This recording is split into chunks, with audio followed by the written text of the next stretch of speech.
Chapter 90.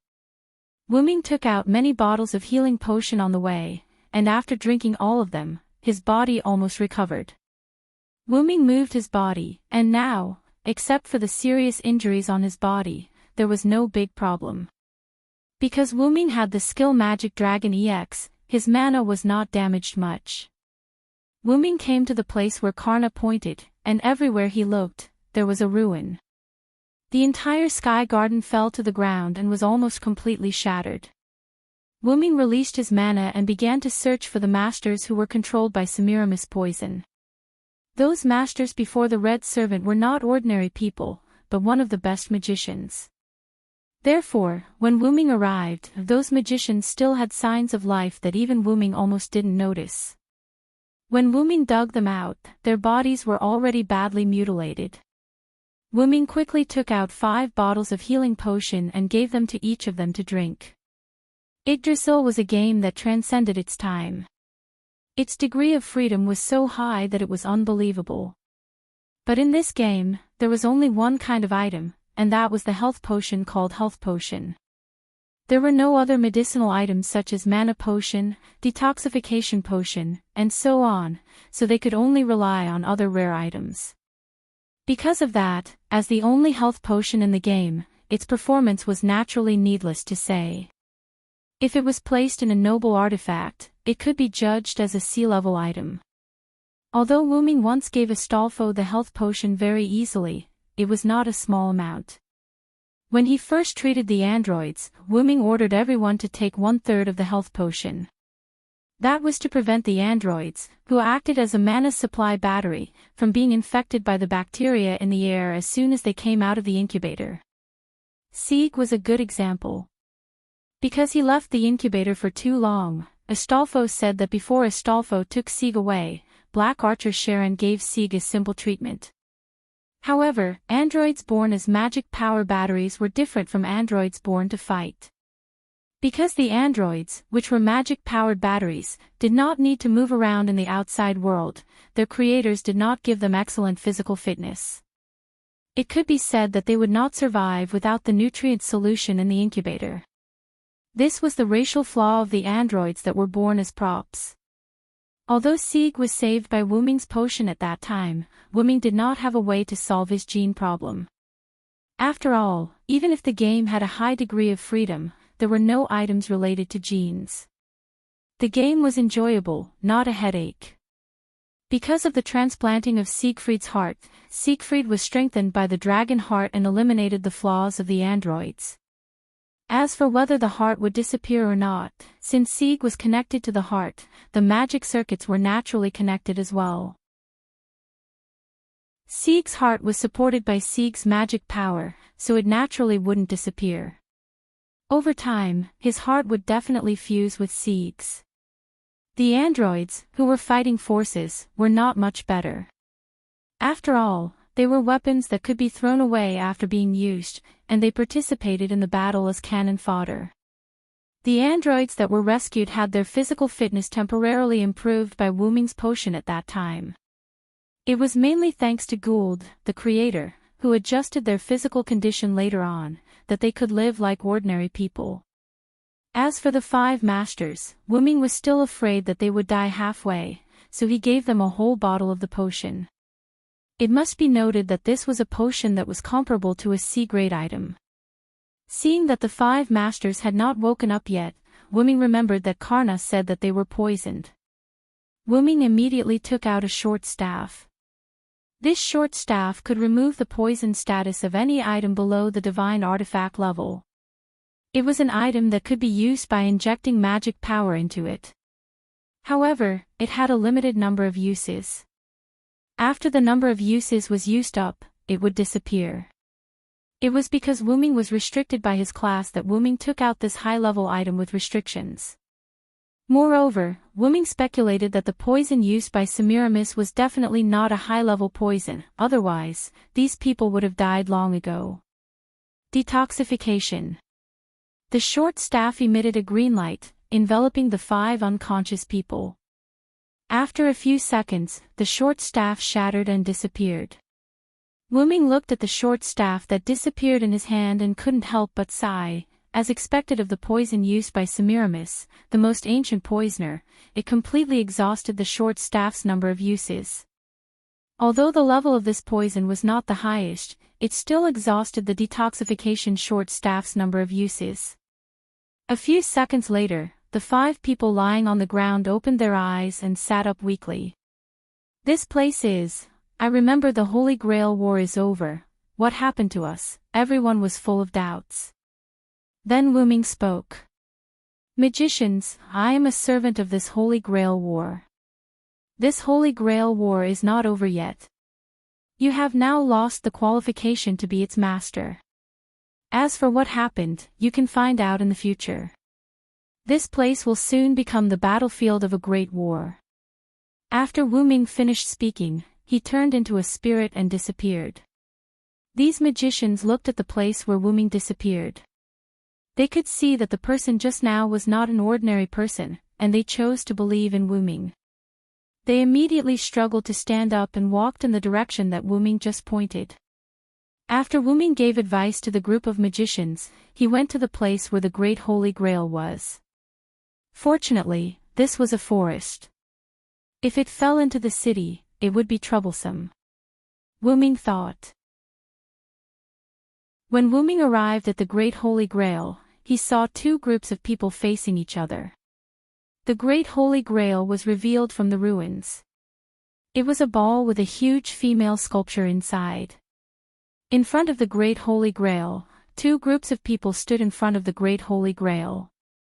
On one side, there was Red Assassin Semiramis, Red Rider Achilles, Red Archer Atlanta, Red Caster Shakespeare, and Ruler Shiro Amakusa, who hurriedly came out because of the fall of the Sky Garden. On the other side, there was Red Saber Mordred, Lion Gielli, who was the master of Wuming and Mordred, Black Archer Sharon, Black Rider Astolfo, and Astolfo's master Sieg, Black Berserker Frankenstein, and Frankenstein's master Cowles, and finally, Ruler Joan of Arc, the referee of the Holy Grail War. In addition to the masters, when the servants saw the arrival of Wuming, Amakusa's people's faces changed slightly, while Joan of Arc's people were happy. Although it seemed that Joan of Arc's side had more people, in terms of heroic spirit strength, they were still stronger than Shiro Amakusa's party. If they really fought, the black side might not necessarily have an advantage, but now with Wuming, the situation was completely reversed.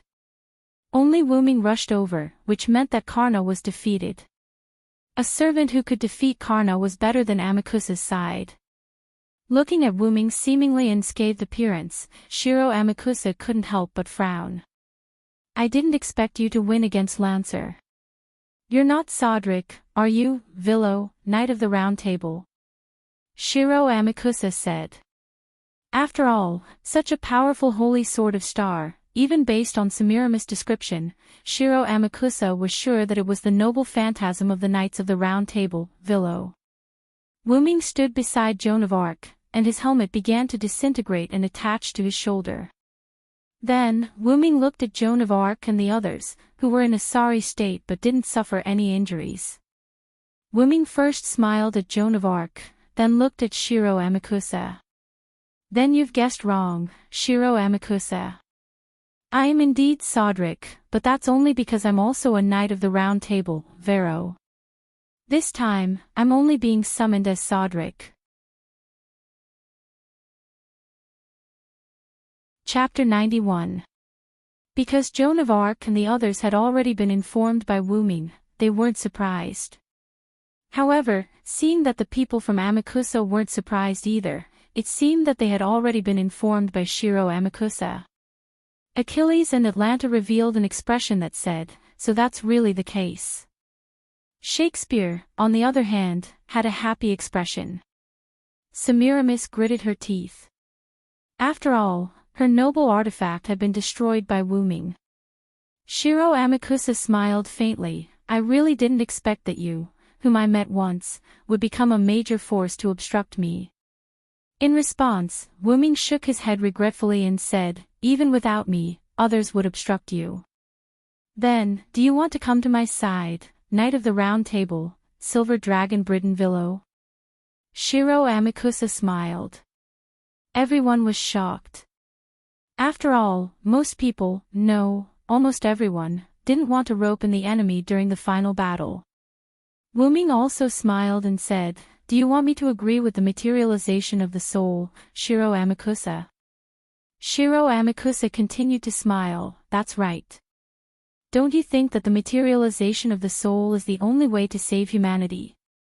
You don't want humanity to repeat the same mistakes you've made in Britain, Vilo Silenceward."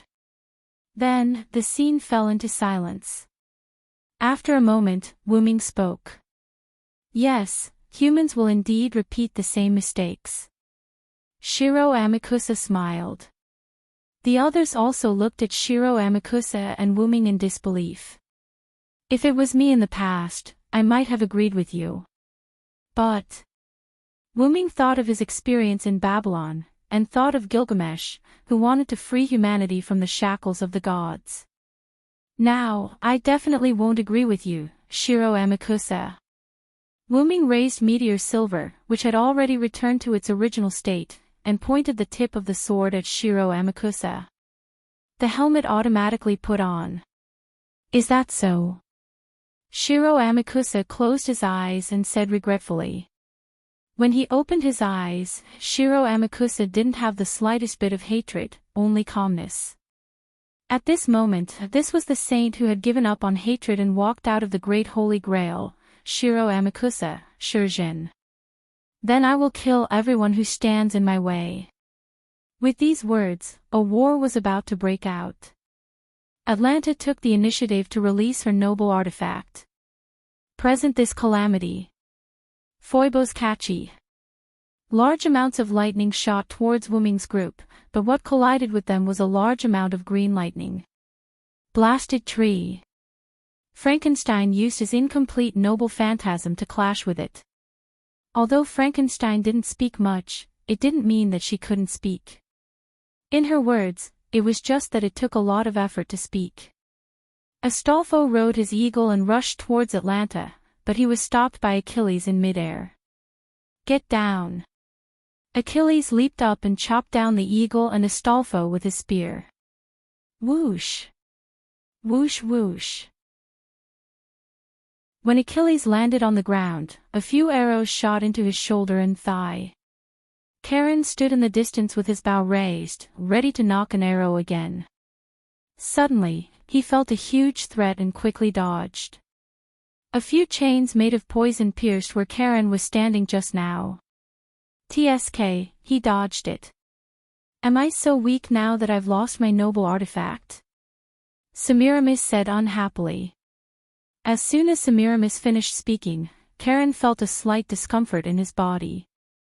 He quickly activated the crystal that Wuming gave him, and the feeling was gone. That was Hydra's poison. Charon said with lingering fear. "Everyone, be careful. The surroundings are filled with poison," Charon shouted. The others nodded and activated the detoxification crystal that Wuming gave them, including the two masters, Sieg and Collins.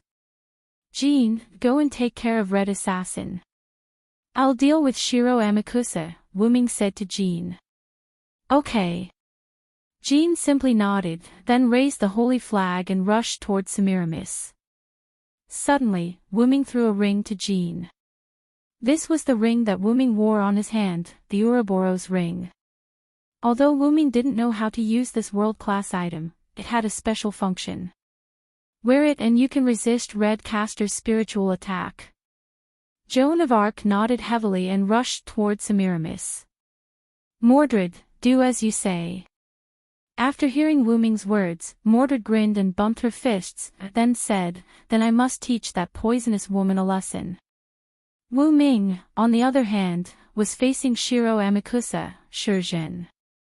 As the leader of the believers, Shiro Amakusa was already very good for him to have such martial arts skills. But if the enemy was Wuming, Shiro Amakusa had no ability to resist. Bang!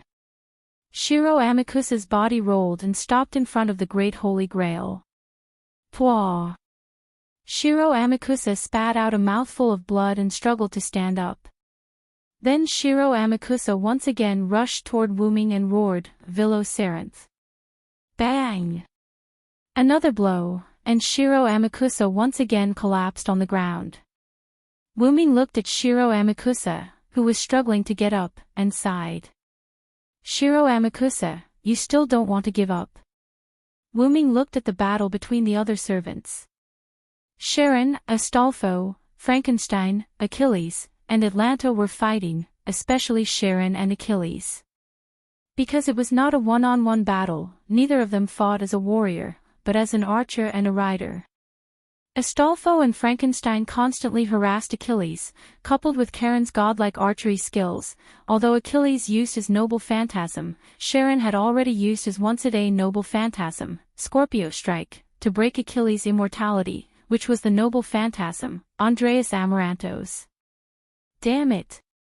Achilles, who was on the chariot, cursed, and then just when he wanted to take out his trump card noble phantasm, Achilles Cosmos, several powerful arrows flew at Achilles. Because Atlanta was entangled by Frankenstein, and Astolfo was constantly harassing them in the sky, Achilles could not take out his trump card. "Do you think I will let you take out that shield, Achilles?" Sharon said to Achilles, and once again drew his bow. Sharon.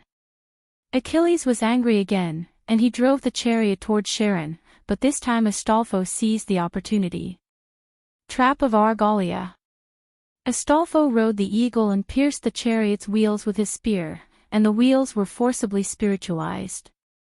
Achilles quickly jumped out of the chariot, and Atlanta just happened to avoid Frankenstein's attack and jumped to Achilles' side. At this moment, Astolfo, Frankenstein, and Sharon surrounded Achilles and Atlanta in a tripartite formation. On the other side, Joan of Arc and Mordred were fighting against Semiramis and Shakespeare. It seemed to be a 2v2, but it was actually a 2v1. After all, Shakespeare had no combat power at all. "What the hell are you doing? Castor. Where is your noble phantasm? Hurry up and use it." Semiramis was repelled by Joan of Arc and roared at Shakespeare. "My noble phantasm doesn't work on Joan of Arc, Empress, you have to do your best." Shakespeare bowed to Shakespeare and said very elegantly. Joan of Arc looked at the Ouroboros on her hand, clenched it, and rushed towards Semiramis again. The special ability of the Ouroboros ring was the protection of the world. World's blessing, as the incarnation of the world devoured by the devourer of 9 luminaries' world, it has the blessing of a world. Although this statement was very vague, Wuming knew that a tool transformed from a world was not that simple, at least it had resistance to mental attacks. Sure enough, the world's path had the power to resist mental attacks. Just when Semiramis was ready to resist Joan of Arc's attack, a voice broke through the air. "Take this. Poisonous woman." Chapter 92. Semiramis' pupils instantly froze as she raised her head to look at Mordred, who was falling from the sky. Poochie. Ah! Mordred's brilliant imperial sword cut through Semiramis' chest and blood spilled all over the ground. Checkmate. Poisonous woman. Mordred turned around to look at Semiramis, who had fallen to the ground, and said proudly. Joan of Arc also walked in front of Shakespeare and said to him, "Red Castor, do you still want to resist?" Shakespeare hurriedly waved his hand. No, I really don't have the ability to fight. I surrender." Saying that, Shakespeare raised his hand. "You bastard, do you have to be so spineless? You actually surrendered." Mordred said viciously. No, this is a wise choice." Shakespeare's face was full of joy. Turning around, Wuming looked at Shiro Amakusa. "You see, you have already lost, Shiro Amakusa." Shiro Amakusa, Shurgen, continued to stand up and slowly said, "So what?" Shiro Amakusa stared at Wuming. "You want to use failure to change my mind about saving humanity. 400 years ago, when we were slaughtered by the shogunate, I didn't retreat.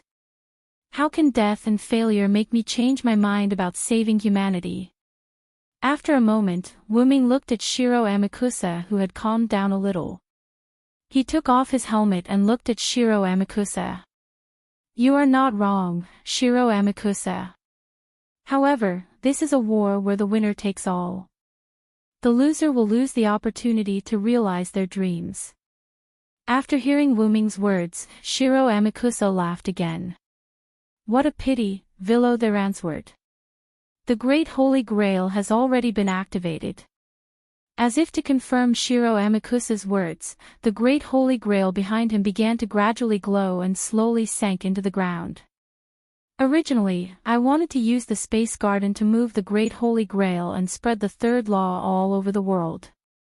However, now that the Space Garden has been destroyed, the Great Holy Grail has coincidentally come into contact with a spirit vein. At this moment, it has already begun to use the spirit vein to spread the third law all over the world, realizing the materialization of all humans.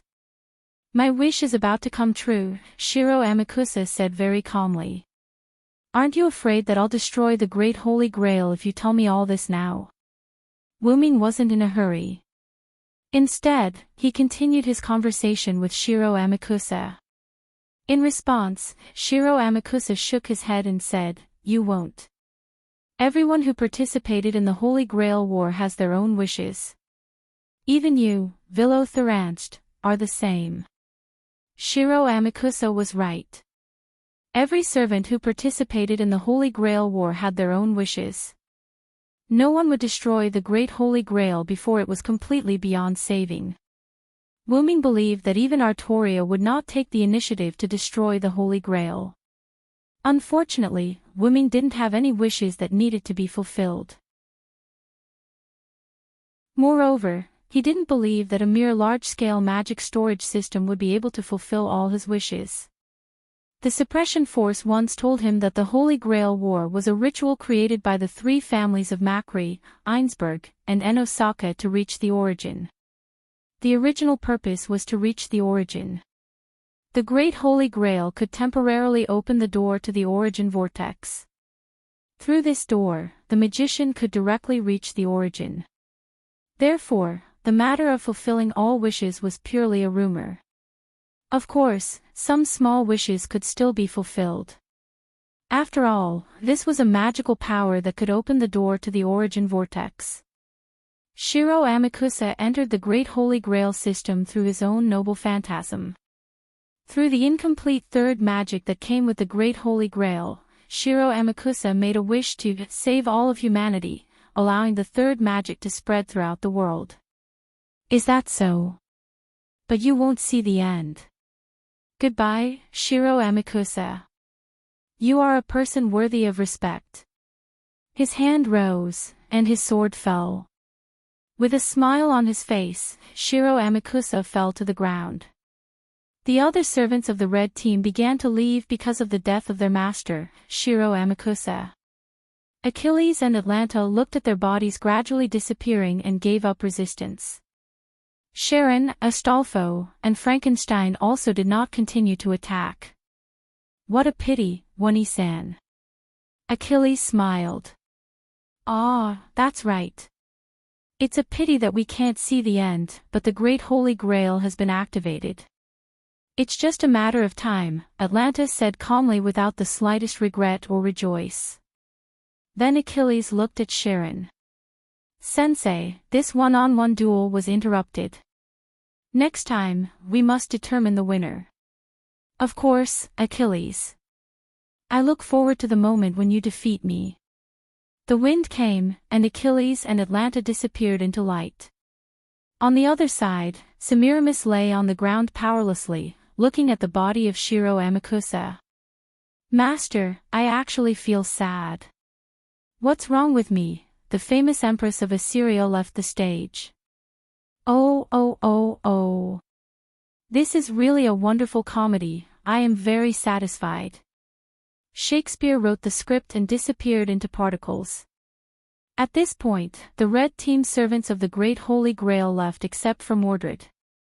So, what about the Great Holy Grail? It seems that it can't be stopped. Astolfo stood beside Sieg.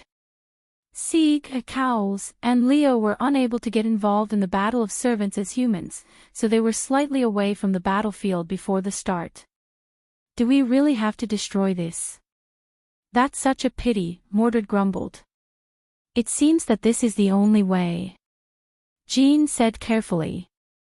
After all, not every servant would sacrifice their wish for humans. Wuming looked at the several servants present. Sharon, Astolfo, Frankenstein, Mordred, and Jean. In addition to himself and Jean, there were 5 servants. Sharon was the first to speak. I choose to give up.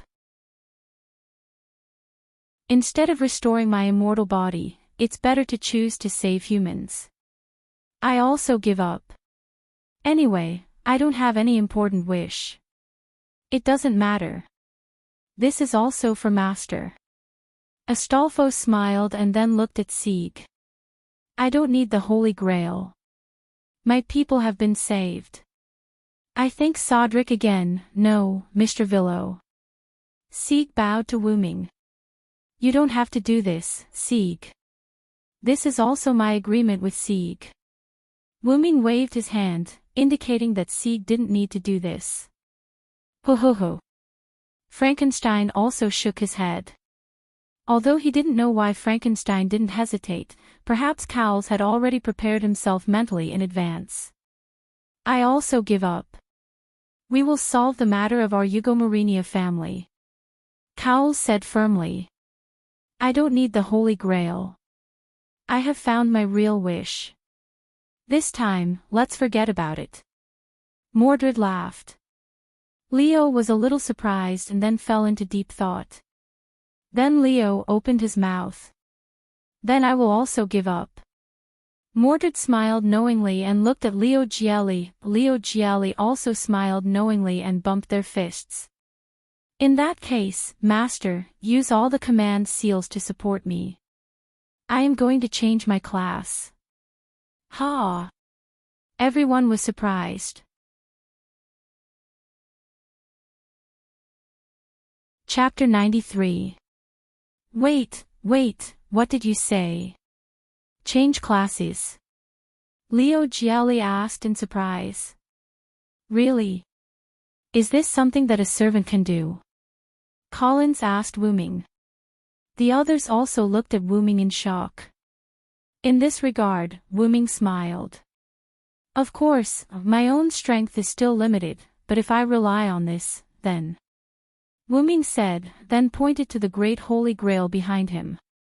You mean, rely on the Great Holy Grail to make a wish? But the Great Holy Grail has now been made a wish by Shiro Amakusa. Leo Gielli was very puzzled. Although the Great Holy Grail has been made a wish by Shiro Amakusa, don't forget that this Great Holy Grail was directly taken away by Danica in the middle of the Third Holy Grail War 60 years ago. In other words, the Great Holy Grail has stored 120 years of magic. Even if Shiro Amakusa has made a wish, there is still some magic left in the Great Holy Grail. With the command seal provided by Master, it is enough for me to change classes. Wuming explained.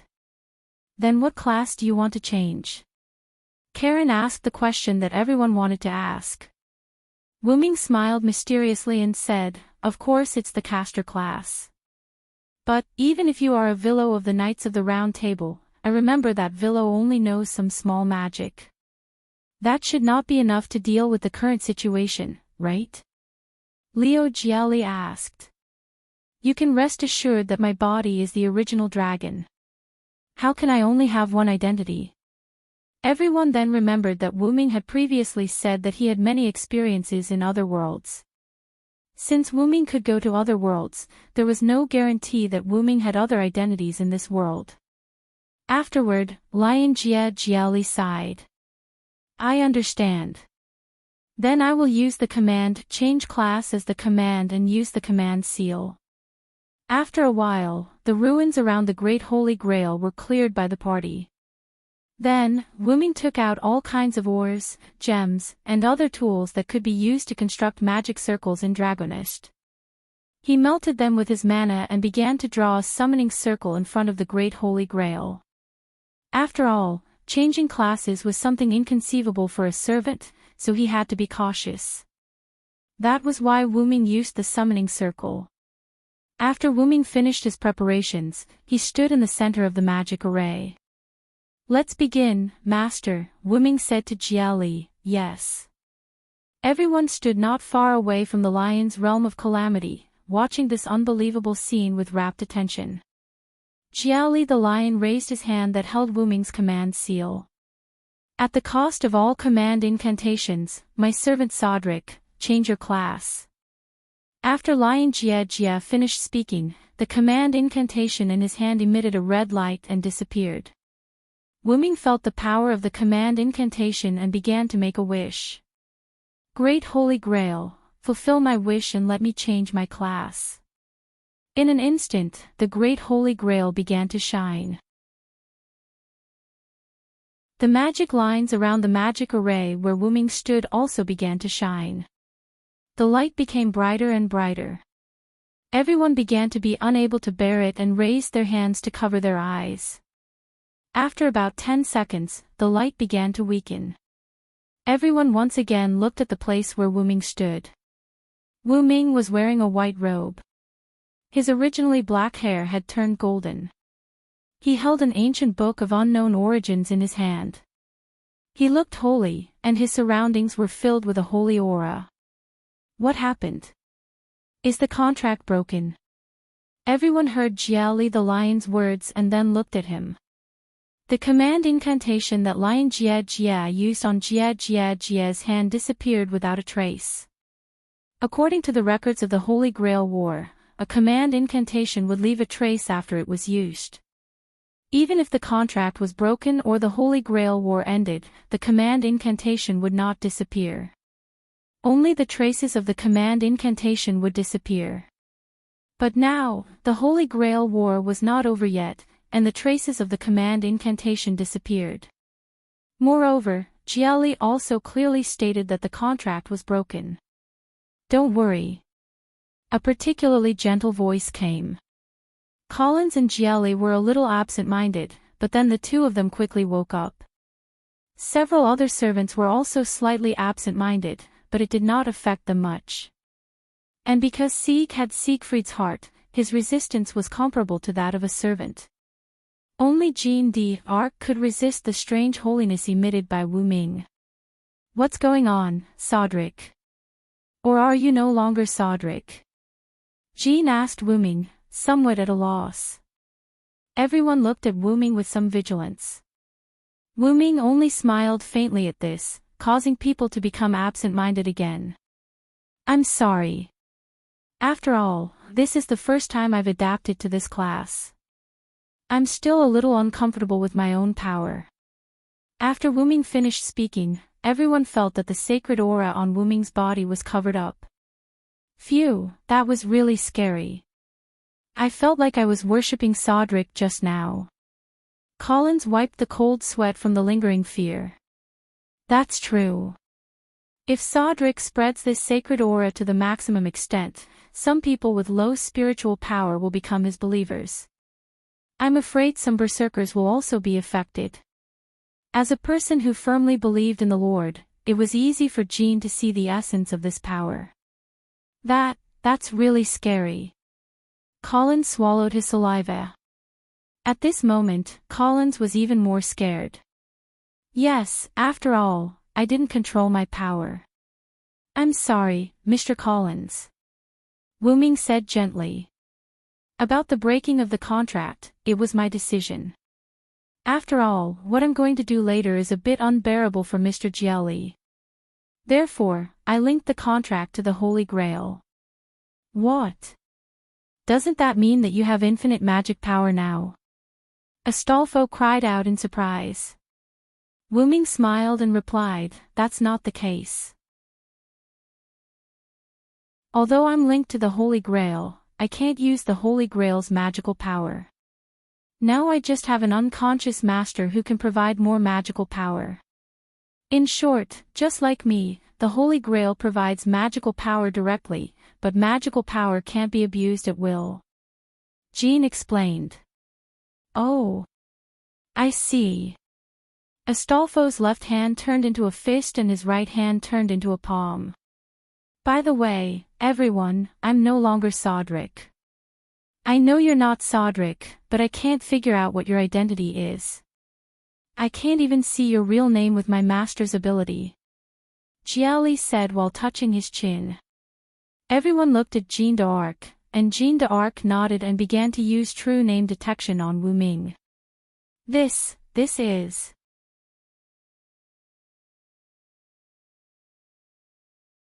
Chapter 94. Is this true? Zod. No, I should call you Hyunryong, Sama. Jean was surprised. In an instant, everyone fell into silence. Wait. Hyunryong, is that Hyunryong? Lion Jiali shouted. Hey. Is it true? Is it really Hyunryong? Collins was also quite surprised. The servants were okay, after all, they were heroes. But Sieg was puzzled. What does Hyunryong refer to? After all, Sieg was an android who was born less than a year ago. Even if he had Siegfried's heart, he was still an android who was less than a year old. Let me tell you. Astolfo raised his hand. When it comes to Hyunryong, he is the guardian of the ancient Babylonian city of Uruk. After all, no matter in the mythology of any other country or race, there is no character who can be called the Sage Dragon. Legend has it that Hyunryong is the oldest God who can't stand the human race being ruled by the gods and secretly came down to help the human race become independent. Later, Lion Jiali went on to say, Hyunryong is the oldest God in Mesopotamia. His status as a God can be compared with Tiamat, the Sumer mythical creator of Mesopotamia. But it is more said that Hyunryong is the son of Tiamat, the god of Sumer mythical pantheon. In addition to the 11 magical beasts born by Tiamat, he is also the elder brother of the 11 magical beasts. Collins added.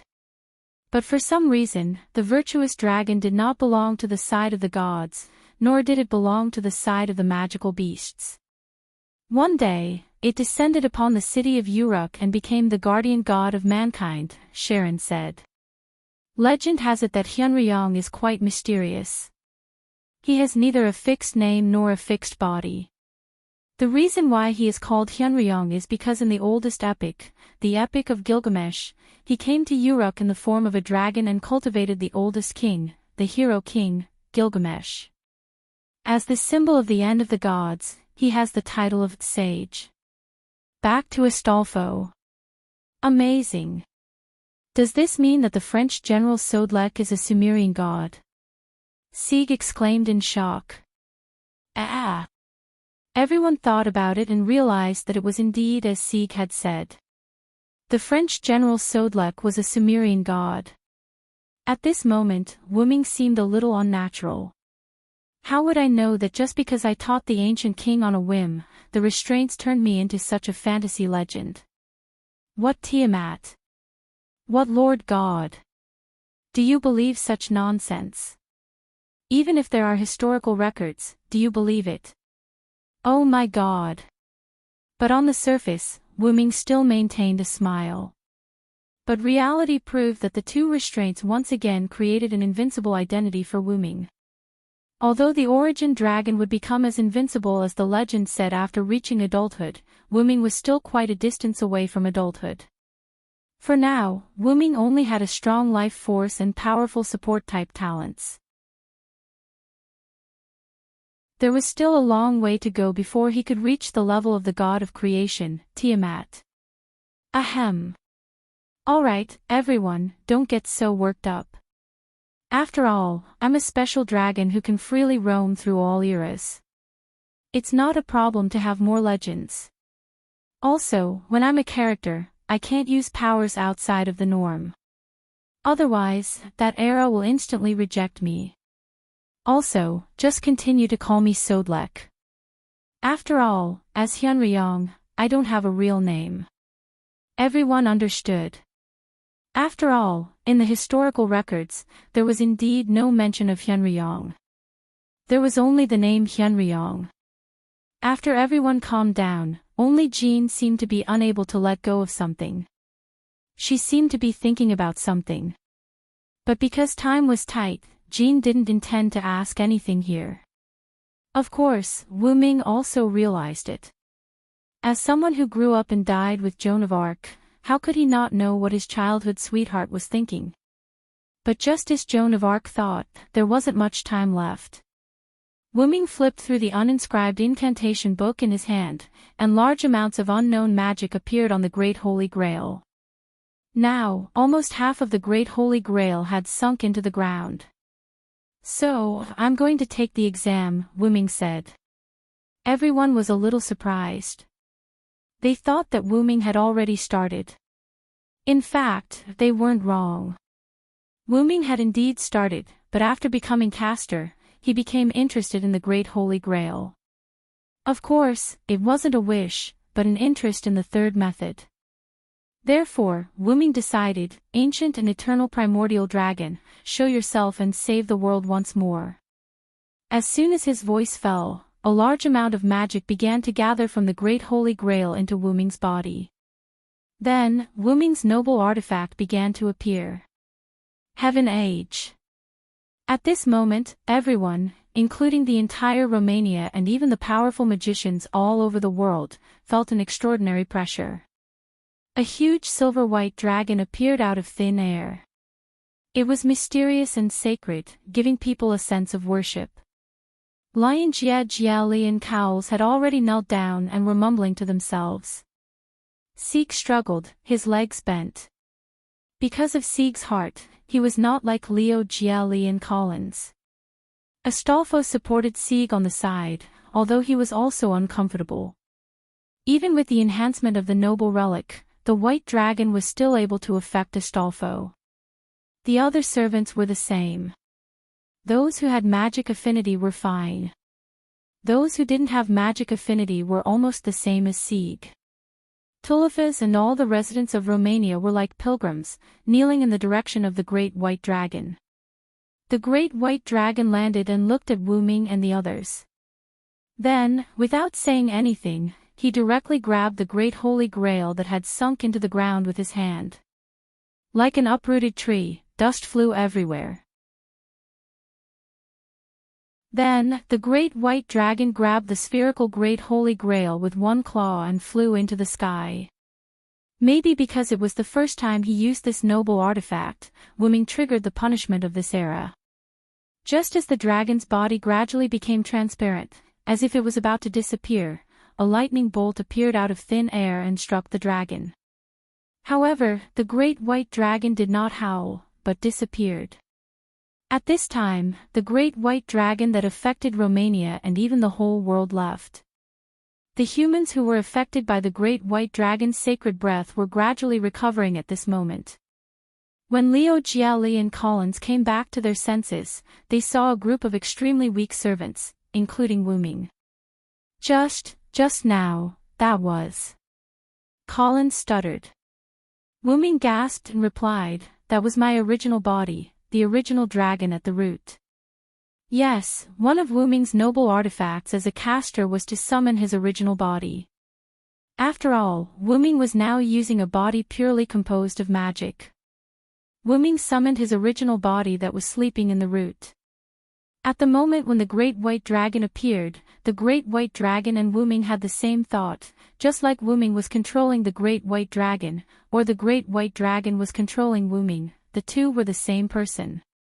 The original body that was summoned by Wu Ming's noble artifact as a caster did not have the ability to travel through the world on its own, and it also became rejected by the world. Although it was hard to believe, it was the truth. But because the modern era was the era of the disappearance of high-level mysterious creatures such as the great white dragon, the era would not allow such creatures to appear in the world. Therefore, when the great white dragon left, the punishment of the era came. The great white dragon seemed to be unaffected, but in fact, it was all fed back to Wu Ming. At this moment, the magic in Wu Ming's body was almost exhausted. That's right, the EX level magic was almost exhausted now. Because Wu Ming used magic to offset the damage of the punishment on himself, it had not completely offset the punishment brought by the era. It's terrible. Liu Jiali said. Yes, that involuntary kneeling from the heart, was terrible.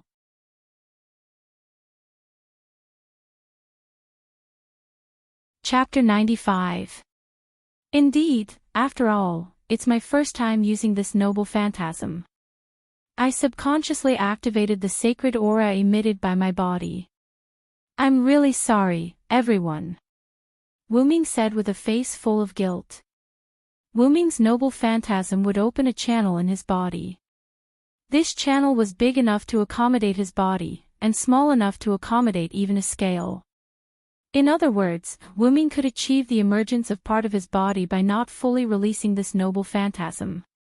Imagine that when the opponent released a big move, he could suddenly summon the invincible dragon scale in front of him, blocking the enemy's attack.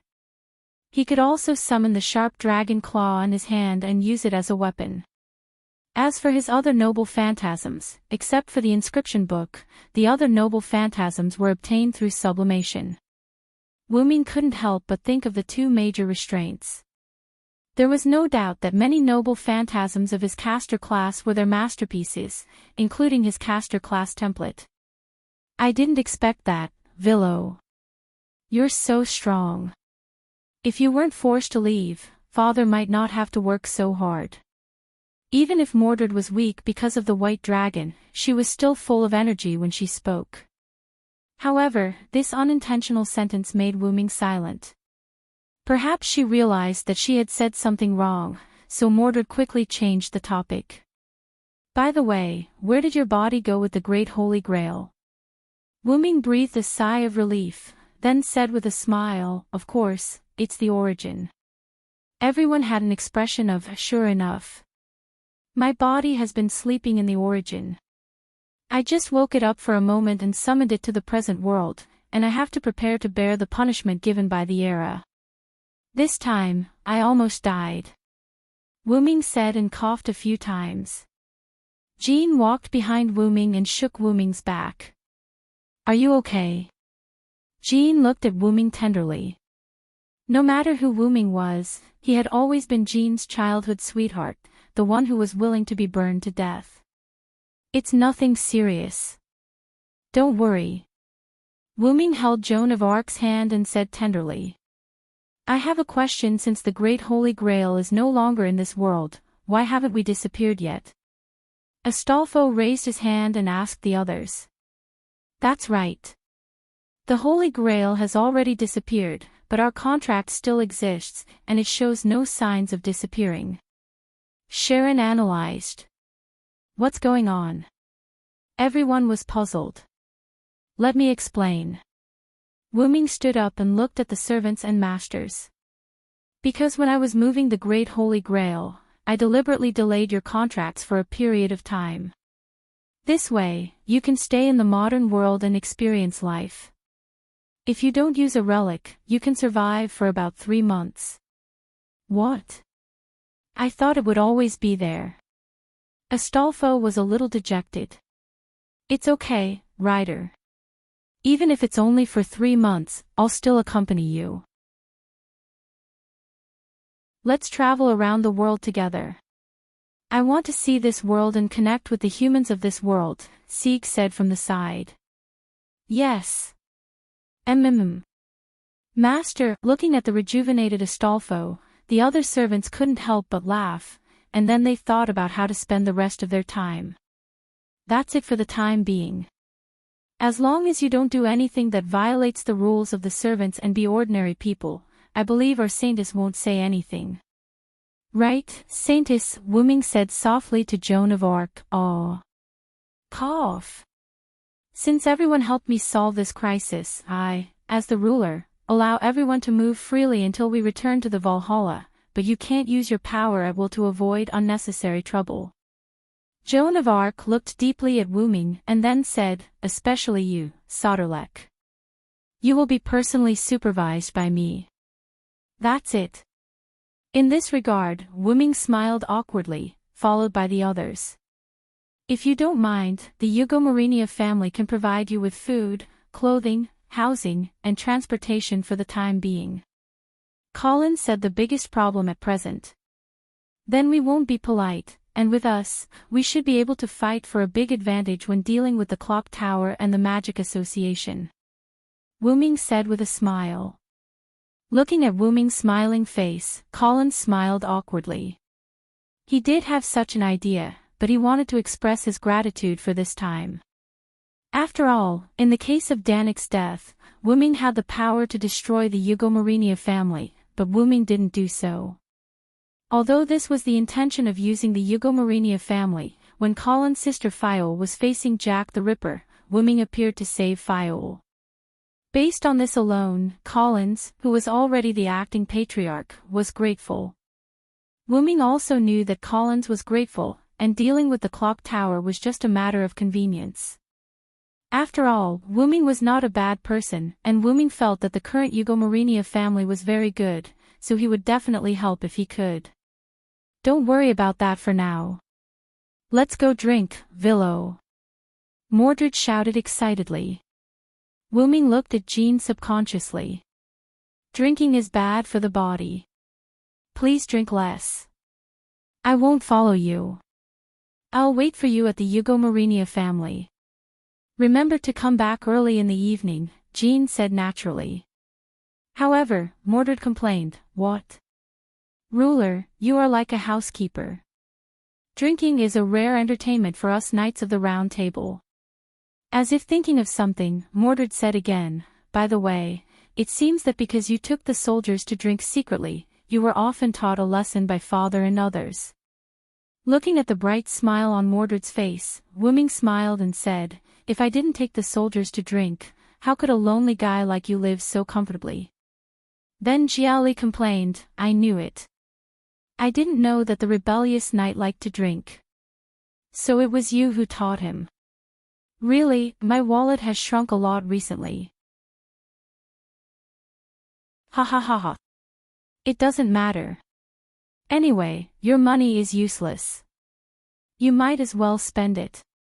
Mordred laughed and patted Jiali's back. It's going to break, it's going to break. Wuming recalled the past at this moment with a nostalgic look on his face. It was because of those who passed away that Wuming was able to grow. Moreover, Wuming looked at Jean, and Jean also looked at Wuming. The two looked at each other and smiled. Looking at the slowly rising sun, Wuming said to the group behind him, Let's go, everyone.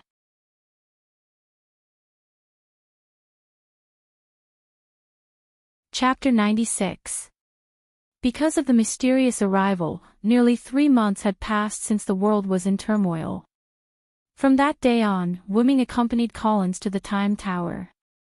Because Wuming didn't deliberately hide his power, he deliberately released a trace of his power, causing a sensation in the Time Tower. After all, he was a top heroic spirit that could cause a higher level of mystery to descend. Not only did the 12 monarchs of the Time Tower appear together, but even the Marshal of the Demon Path, Kithit Zelik Shobind Ogu invited Wuming to his office and had a secret conversation with only the two of them. After almost an hour of secret conversation, Kishua Zelrich Subian Ogu indicated that as long as Cowles, the head of the family, could become a student of the Clock Tower, it could offset the crime of the Eugomarinia family. Of course, Wuming also gave Kithit Zelik Shobind Ogu something special, which made the Time Tower and the Magic Association not dissatisfied with forgiving the Eugomarinia family so easily. Wuming's evaluation of him, a cunning old fox. At that time, Zelik said, After all, Hyunryong Sama gave me a good gift, so let's leave it at that for the time being. Wuming was speechless. He dared to say that the gift to the Magic Association was his own. In fact, no one would dare to say anything even if that was the case. Kithit Zelik Shobin Ogu was beyond human standards. On this day, 3 months later, in a villa provided by Eugomarinia in France for Wuming. Wu Ming sat on a stone in the yard with his hands on his knees and meditated for a long time. First, Wu Ming's former saber rank limited the progress of meditation. Second, the body of a servant was not suitable for cultivation. After all, this was a degraded version of a heroic spirit. Its attributes were fixed, and even if it cultivated, it would not increase in the slightest. But for Wu Ming, there was a benefit.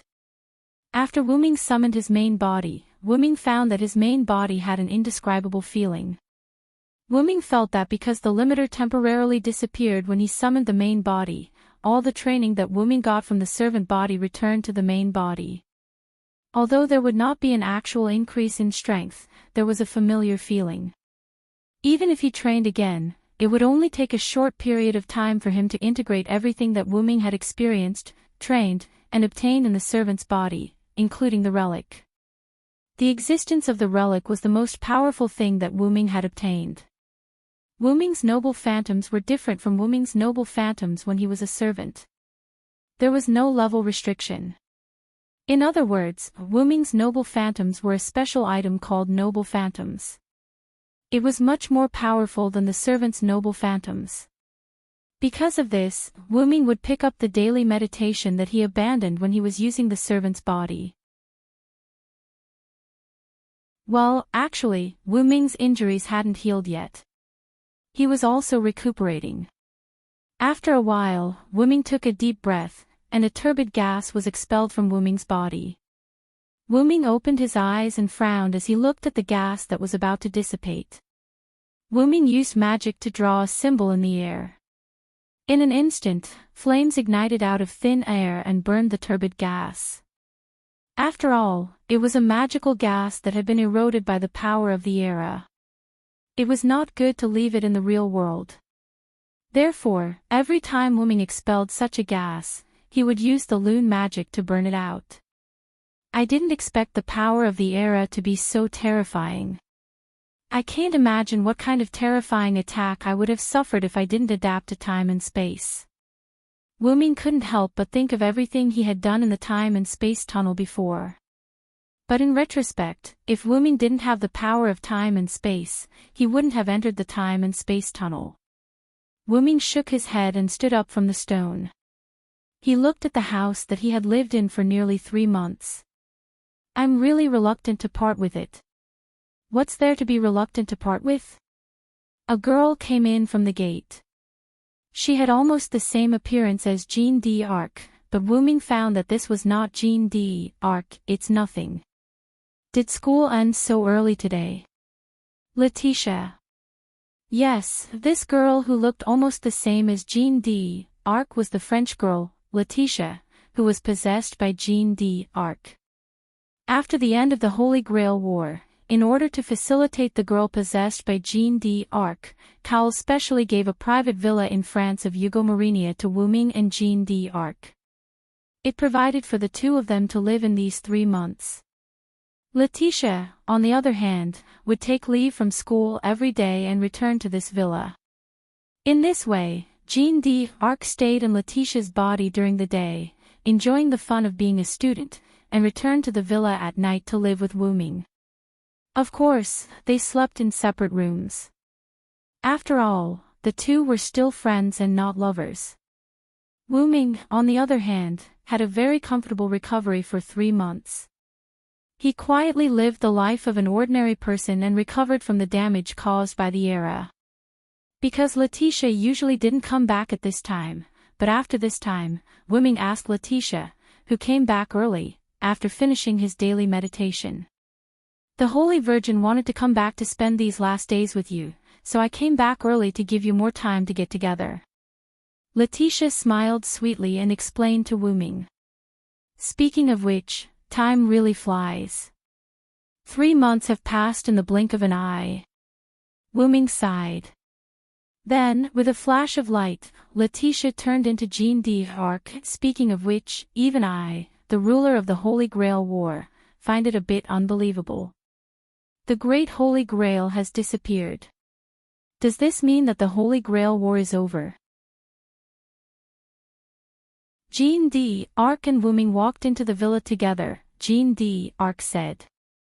Wuming just smiled at Jean d'Arc's naive words. You also know that the Great Holy Grail is nothing more than a shortcut created by human magicians to reach the source of power. Even if it's gone, it can still be recreated. Besides, there are still Great Holy Grails in other parallel worlds. Heroic spirits are mystical life forms that can transcend time and space. Even if this world no longer has a Holy Grail war, there will still be one in other worlds. We will appear again. Wuming also knew that Jean d'Arc was just simply looking forward to it.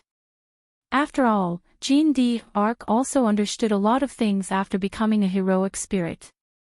Wuming continued, to put it bluntly, as long as there are creatures like humans, things like desire will not disappear. Really, Wuming, you are still so rough, not gentle at all. Jean d'Arc complained to Wuming.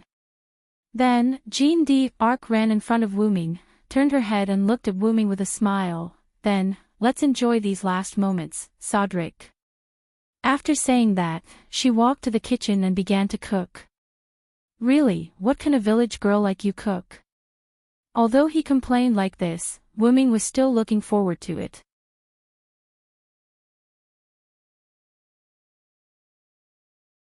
Chapter 97. The next day, the servants that the Magic Association was afraid of disappeared collectively on this day. After all, this kind of uncontrollable power was still very feared by some of the higher-ups of the Magic Association. Early in the morning, Wuming and Jean sat at the dining table, eating breakfast made by Letitia. Because Joan of Arc once messed up breakfast, Letitia had no choice but to make it. Jean looked at Wuming, who had been smiling, and said with a red face, "Really, I wasn't familiar with the kitchen at that time. It was an accident." However, Wuming said with a happy face, "Yes, yes." Later, breakfast ended with Wuming's happy and Jean's complaints. After breakfast, Wuming didn't meditate, and Jean didn't go to school. The two walked slowly on the road, looking at the scenery that they were already familiar with. After a while, Jean said, "Hey, Cedric, will we have a chance to meet again in the future?" Wuming didn't think and said directly, "Yes." "Huh? Why are you so sure?" Jean was surprised. "That's because you haven't replied to me yet." "I'll keep waiting," Wuming said half-jokingly. "Really, you're not serious again?" Jean's cheeks were red and she quickened her pace. In fact, Wuming was also telling the truth. After all, Wuming was not dead. Although Jean was already in the Hall of Valhalla, it shouldn't be a problem for Wuming to summon a Valhalla, probably. Wuming quickly caught up with Jean and began a different kind of last time. Finally, Wuming and Jean stood on a high ground, looking at the scenery in the distance. As if it was time, Jean turned and looked at Wuming. "Then, I'll go first, Wuming." "Well, see you next time, Jean." In the end, Wuming told Jean his real name. Jean's body emitted a light, and as a gust of wind blew, the light dissipated. Letitia appeared on the spot and looked at her hands in disbelief. Then, Letitia looked at Wuming in embarrassment. That. Lord Hyunryong, looking at the blushing Letitia, Wuming gently said, "Letitia, you've lived together for so long. Are you still afraid of strangers?" Letitia blushed even more after being exposed by Wuming. No. As expected, Cedric, you're still as wicked as ever." As she spoke, Letitia kissed Wuming's cheek under Wuming's shocked gaze. Then, she quickly ran away. Wuming was at a loss as he watched Letitia run away. When he came back to his senses, he touched the cheek that was kissed and said helplessly, "This is really..." Wuming sighed. Wuming guessed that when Letitia and Jean shared the same body, she often dreamed of Jean's dream, and gradually their feelings were assimilated. Then, Wuming shook his head, opened his mouth, and chanted a spell. Wuming disappeared on the spot. A moment later, London, England, Clock Tower. Outside a room located at the highest point of the clock tower, a black-red ripple appeared. Wuming walked out. Wuming had a smile on his face. He wore a white robe, and his short blonde hair was overflowing with a holy aura. Wuming knocked on the door of the room.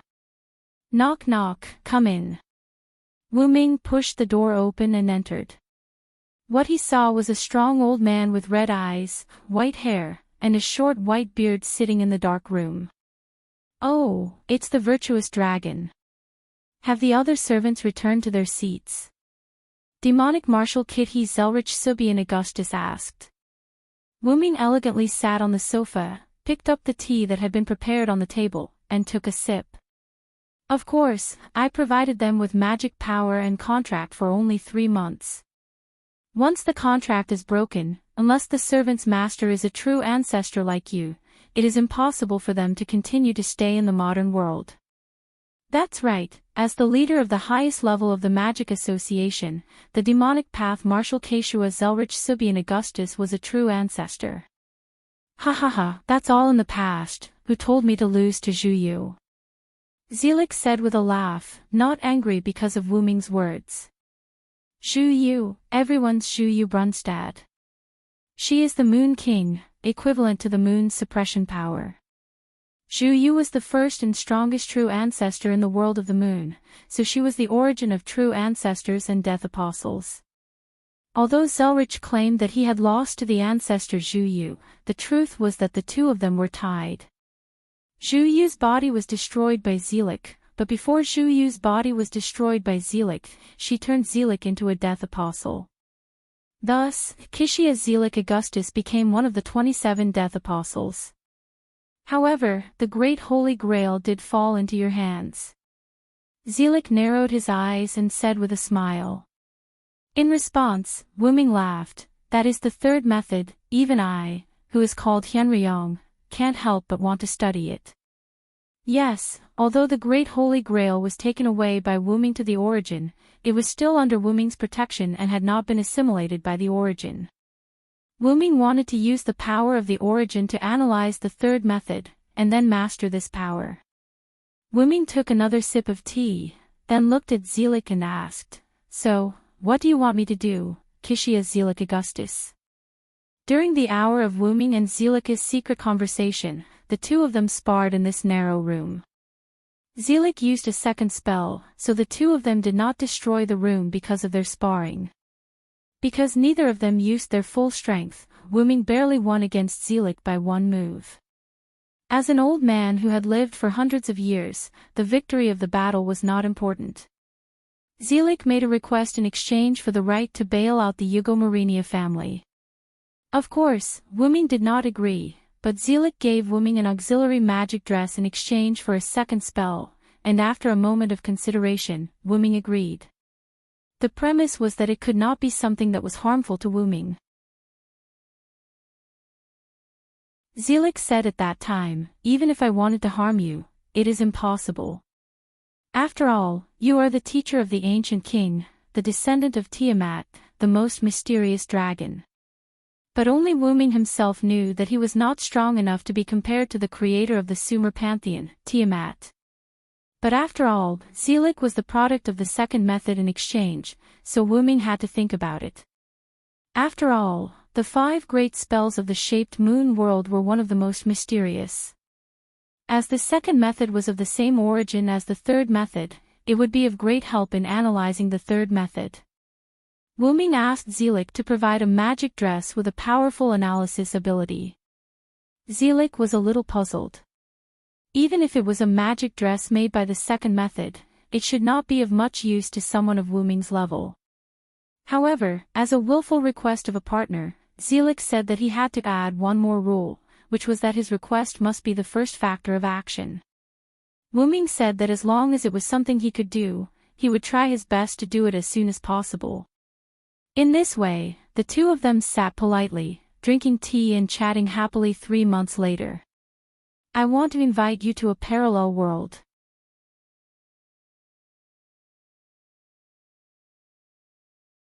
Chapter 98. Parallel World. Wuming put down the teacup in his hand and looked at Zelik with an expressionless face.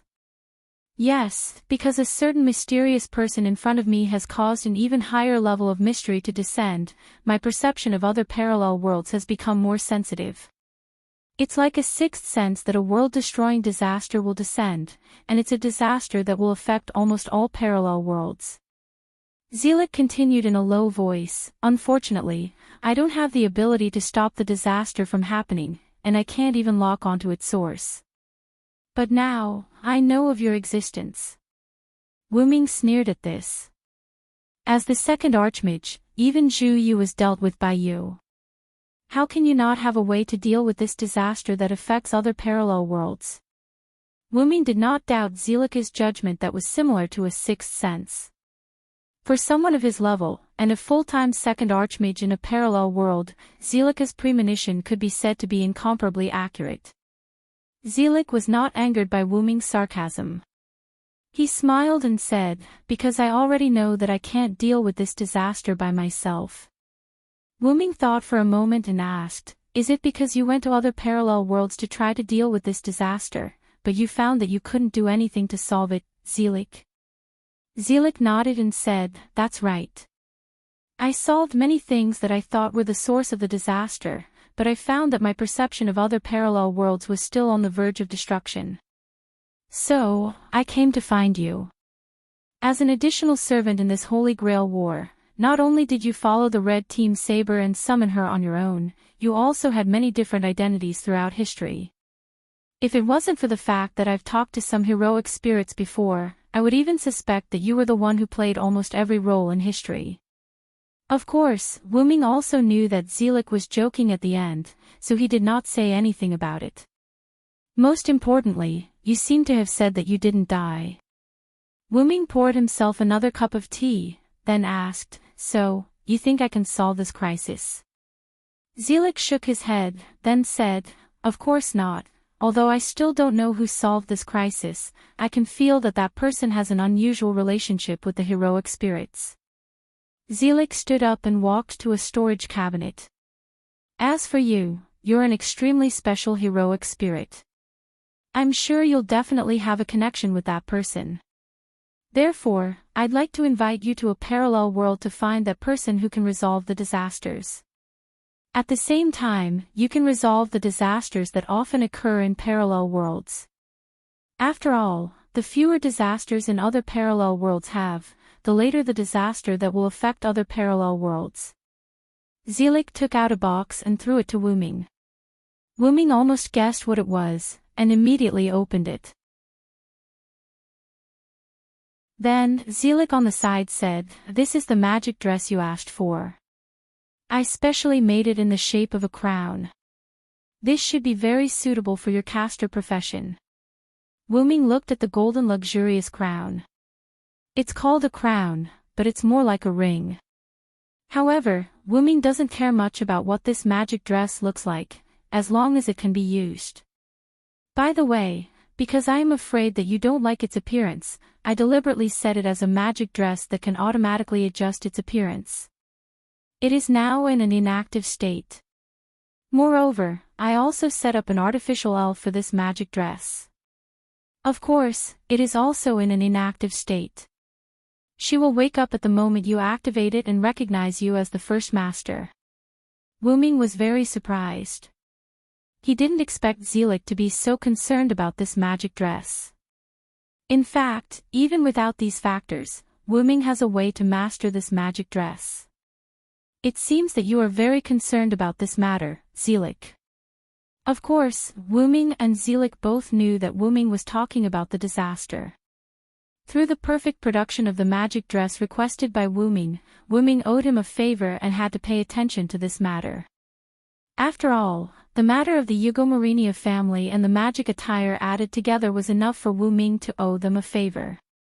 Later, Wuming said to Zelik, regardless of whether this magic dress is good or bad, I will do my best to fulfill your request and block my name Wuming. Wuming.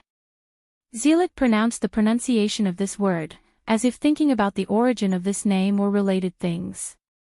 I'm sorry, my name is indeed Wuming, but that's Chinese. It's a stranger name for you. After all, Wuming was once picked up by the old people of the Celestial Dynasty. Even if Wuming was not human, this did not diminish the name that accompanied Wuming from the beginning. So, when will you send me there? Wuming interrupted Zelika's contemplation.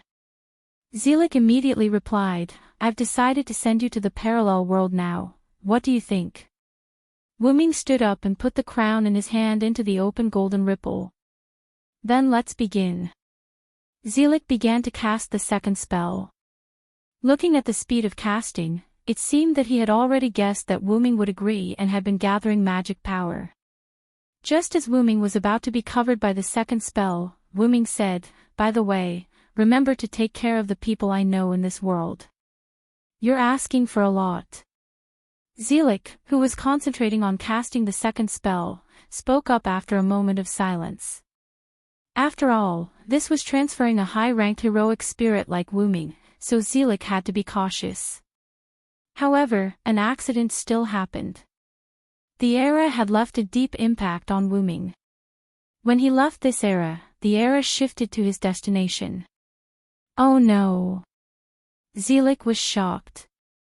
Wuming. Remember to look for me in that world, he'll help you. Before Zelik could finish, Wuming vanished. Zelik, who had traveled to parallel worlds many times, knew that this was a normal phenomenon when traveling to other parallel worlds. Heaving a long sigh, Zelik returned to his original seat. In the face of a fate that humans cannot resist, what kind of miracle can he create?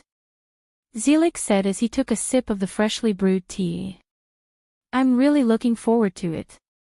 The clock tower detected that there were no abnormalities after the heroic spirits of the Holy Grail War disappeared. However, no one noticed that a different heroic spirit had left. The world returned to its peaceful state. On the other side, Wuming opened his eyes and saw a quiet forest. It was night now, and the forest was silent. It was so quiet that it was terrifying. That old man is really unreliable.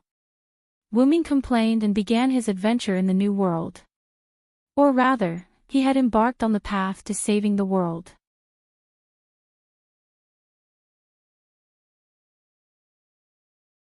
Chapter 99. Wuming thought and walked in a random direction. After a while, Wuming saw a small town through the forest. As the name implied, the town was not large. It was the kind of town that could be seen at a glance. Moreover, Wuming also found a lot of magical power in the center of the town. Obviously there was a small spiritual vein. Although it was not a lot for Wuming, it was likely to be a gathering place for a human family. Enchantments. Wuming clearly sensed that there were multiple enchantments in this town. Interesting. Wuming kept smiling and walked toward the seemingly ordinary town. Just when Wuming just walked to the edge of the town, a huge magical power erupted. A large amount of black mud, starting from the center of the town, continued to rotate and expand, like a storm of death, slowly sweeping the town. Wuming sensed that the magicians in the town were basically dead in this storm of death. At the same time, the barrier was also broken. At that moment, a strange power covered Wuming. Wuming looked in a certain direction with some surprise. Contract. Wuming frowned, then began to move quickly in the air. Several Lune runes representing suppression appeared, and with a lot of magical power from Wuming, a large number of Lune runes instantly covered the storm of death. In an instant, the black mud was suppressed and formed a black sphere. Black hole. As the spell was chanted, a hole similar to a black hole in the universe appeared, instantly sucking the black mud sphere and crushing it. Black hole was a new skill that Wuming learned from the uninscribed book when he left Nasarek. Because the uninscribed book was a magic book in Yggdrasil, World Tree. Although it was spread to the other world where Nazarek's underground tomb was located at that time, it also included Yggdrasil, World Tree, magic. No, it should be said that the magic of that other world and Yggdrasil's magic were the same system, so they could be used together. After all, the magic of Yggdrasil, World Tree, could be casually displayed. Wuming preferred to use the magic of Yggdrasil, World Tree, or rather, magic. But Lune magic had an extraordinary effect at certain times, just like the Lune rune combination used to suppress the black mud. Although Yggdrasil's magic was convenient, it was a game after all. Although there was the concept of seal, there was relatively little about this kind of magic. Moreover, this kind of seal represented invincibility and couldn't be attacked in the game. Wuming's purpose was to destroy the black mud. Naturally, it was impossible to use Yggdrasil's seal skill. That was also the drawback of Yggdrasil's transformation into reality. Seeing that the people who fled in panic had settled down, Wuming used rune magic to cast a diversion magic that could make pedestrians ignore his line of sight. Then, when the police set up obstacles to block him, he walked into the inverted semicircular hole destroyed by the black mud. Because Wuming was just contracted by someone. Moreover, Wuming felt the essence of the mysterious power, which was the wish-granting machine in the hand of his main body, the Holy Grail. After passing through a forest, Wuming saw a broken cabin on the edge of the big hole. There was also a little girl of 5 or 6 years old in the cabin. Wuming frowned a little. First, because his master was such a young child. Although he didn't know why he was contracted, it was too cruel to let such a young child participate in the Holy Grail War. Second, because Wuming saw that the little girl didn't have a smile on her face. No, it should be expressionless, like a puppet. I hope she's not a sacrifice of some magician family, Wuming thought to himself. At that moment, half of the cabin had been destroyed. Even if Wuming's clairvoyant skill was useless, Wuming knew that the cabin could collapse in an instant. At that moment, a little boy who looked to be about 11 or 12 years old ran over from the forest, but the little boy's mind seemed to be still immersed in the big hole in front of him that had a large piece dug out. Perhaps it was because of Wuming, the guy in strange clothes. The little boy quickly looked at Wuming. Gotcha. However, at that moment, the cabin seemed to have reached its limit. With a gotcha, it began to collapse. The little boy also saw the little girl in the cabin, but because he was focused on Wuming just now, the little boy didn't react in time.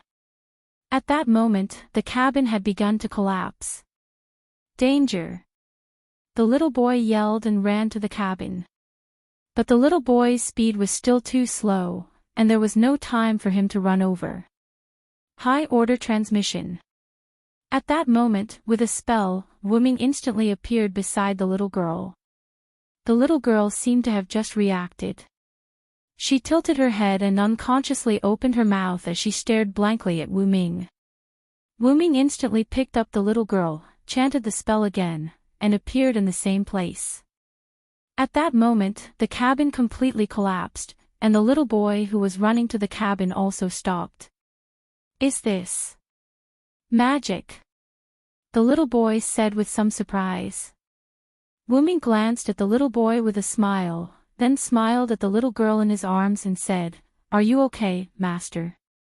The little girl looked at Wuming with some doubts. She didn't seem to understand the word master. Then she shook her head and said, "Other than my mother, this is the first time someone hugged me." Wuming smiled. Even if the little girl was a victim of the magician family, she was a pure child who was not contaminated by the magician. "So, how about this hug?" Wuming asked the little girl with a gentle smile. The little girl grabbed Wuming's clothes, rubbed it, and said after a while, "It's very warm." Wuming's smile was even brighter, touched the little girl's head, and said, "So, how about sleeping for a while?" Wuming began to release his sacred aura. The little girl looked at Wuming, nodded her head, lay in Wuming's arms, and began to sleep. From the perspective of the little boy next to him, the big brother in front of him was exuding a faint golden halo, and the little boy was also affected by this halo. At this moment, he felt sleepy. Wuming's caster-level skill, Sacred Aura A, was not simply the ability to bewitch people, he also had this similar effect to warm the atmosphere, make people sleepy, act as a heat source, dispel evil, repair, and other similar effects. At this moment, Wuming was using the warm effect to make people sleepy, and the golden halo was because Wuming didn't deliberately hide it. After all, the little boy in front of him knew magic, and he also saw a series of miraculous actions, so there was no need to hide it at all. For the sake of the little boy who knew how to help others, Wuming had a good impression of him. At this moment, an uncle who was about 30 years old rushed to the little boy at an unimaginable speed, grabbed him, and then began to retreat at a speed that ordinary people couldn't reach. However, that was a speed that ordinary people couldn't reach. It was simply a joke for a servant, a heroic spirit's clone. In prison, Wuming used a very common restriction magic in Yggdrasil. He easily froze the uncle's body. Then, can you explain to me what's going on? This is Mr. Magician.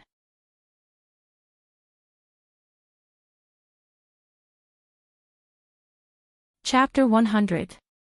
The man in his 30s in front of Wuming swallowed his saliva and broke out in cold sweat. He understood what the creature in front of him was, and he also understood how destructive and unpredictable the creature in front of him was. Not to mention whether his origin bomb could affect it, but if it didn't, it would be troublesome. His own life was not important. What was important was the child in his hand, his adopted son. If something happened to him, he would not forgive himself. So, sir, can you tell me where you are going with this child? I won't allow anyone to kidnap a child in front of me. Wuming said gently. Wait, Kiritsugu is not a bad person. The little boy who was grabbed by Chia-si, who was already immobilized, said weakly. No matter what, the little boy also knew the existence of magic. For the situation that happened at this moment, the little boy was not very worried. After hearing the little boy's words, Wuming instantly understood. The man who was immobilized by him should be with the little boy. The man should know the identity of Wuming, or the creature called servant. I see, then how many Holy Grail wars is it now? Wuming said gently. The 4th Holy Grail war, but it's over. The man looked at Wuming cautiously and suspiciously. Wuming also knew what he was wondering. The Holy Grail war was over, but his servant still existed, so he had to be cautious. So that's how it is. I was too rash.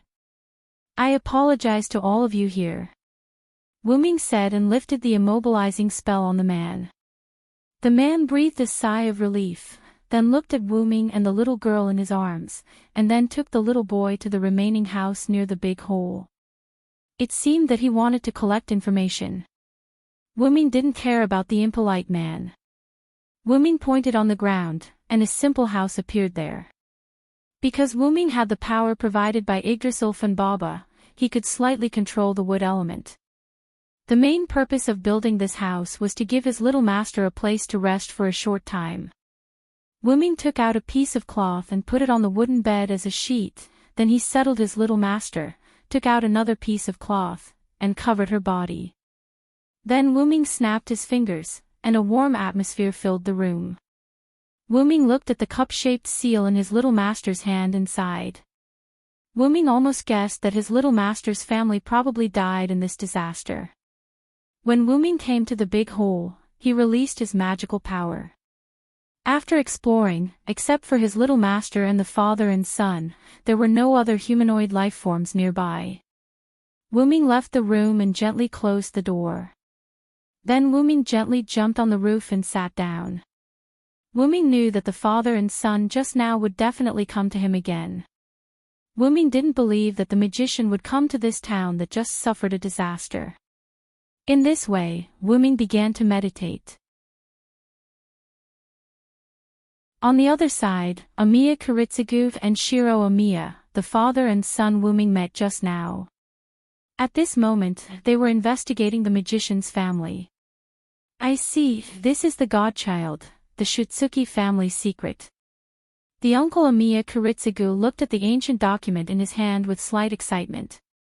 It was written that the Shutsuki family's girl was a natural holy grail after birth, able to fulfill wishes without any cost. This power would only disappear when the girl grew to the age of 7. This kind of girl was called the Godchild. Godchild would subconsciously fulfill the wishes of the people around her. In order to not let the children of the Shutsuki family be overwhelmed by these wishes, every time a girl of the Shutsuki family was born, the Shutsuki family would set up a barrier for the Godchild. In the barrier, no one except the mother could enter. Godchild would stay in the barrier until she was 7 years old. After that, the Godchild's power would disappear.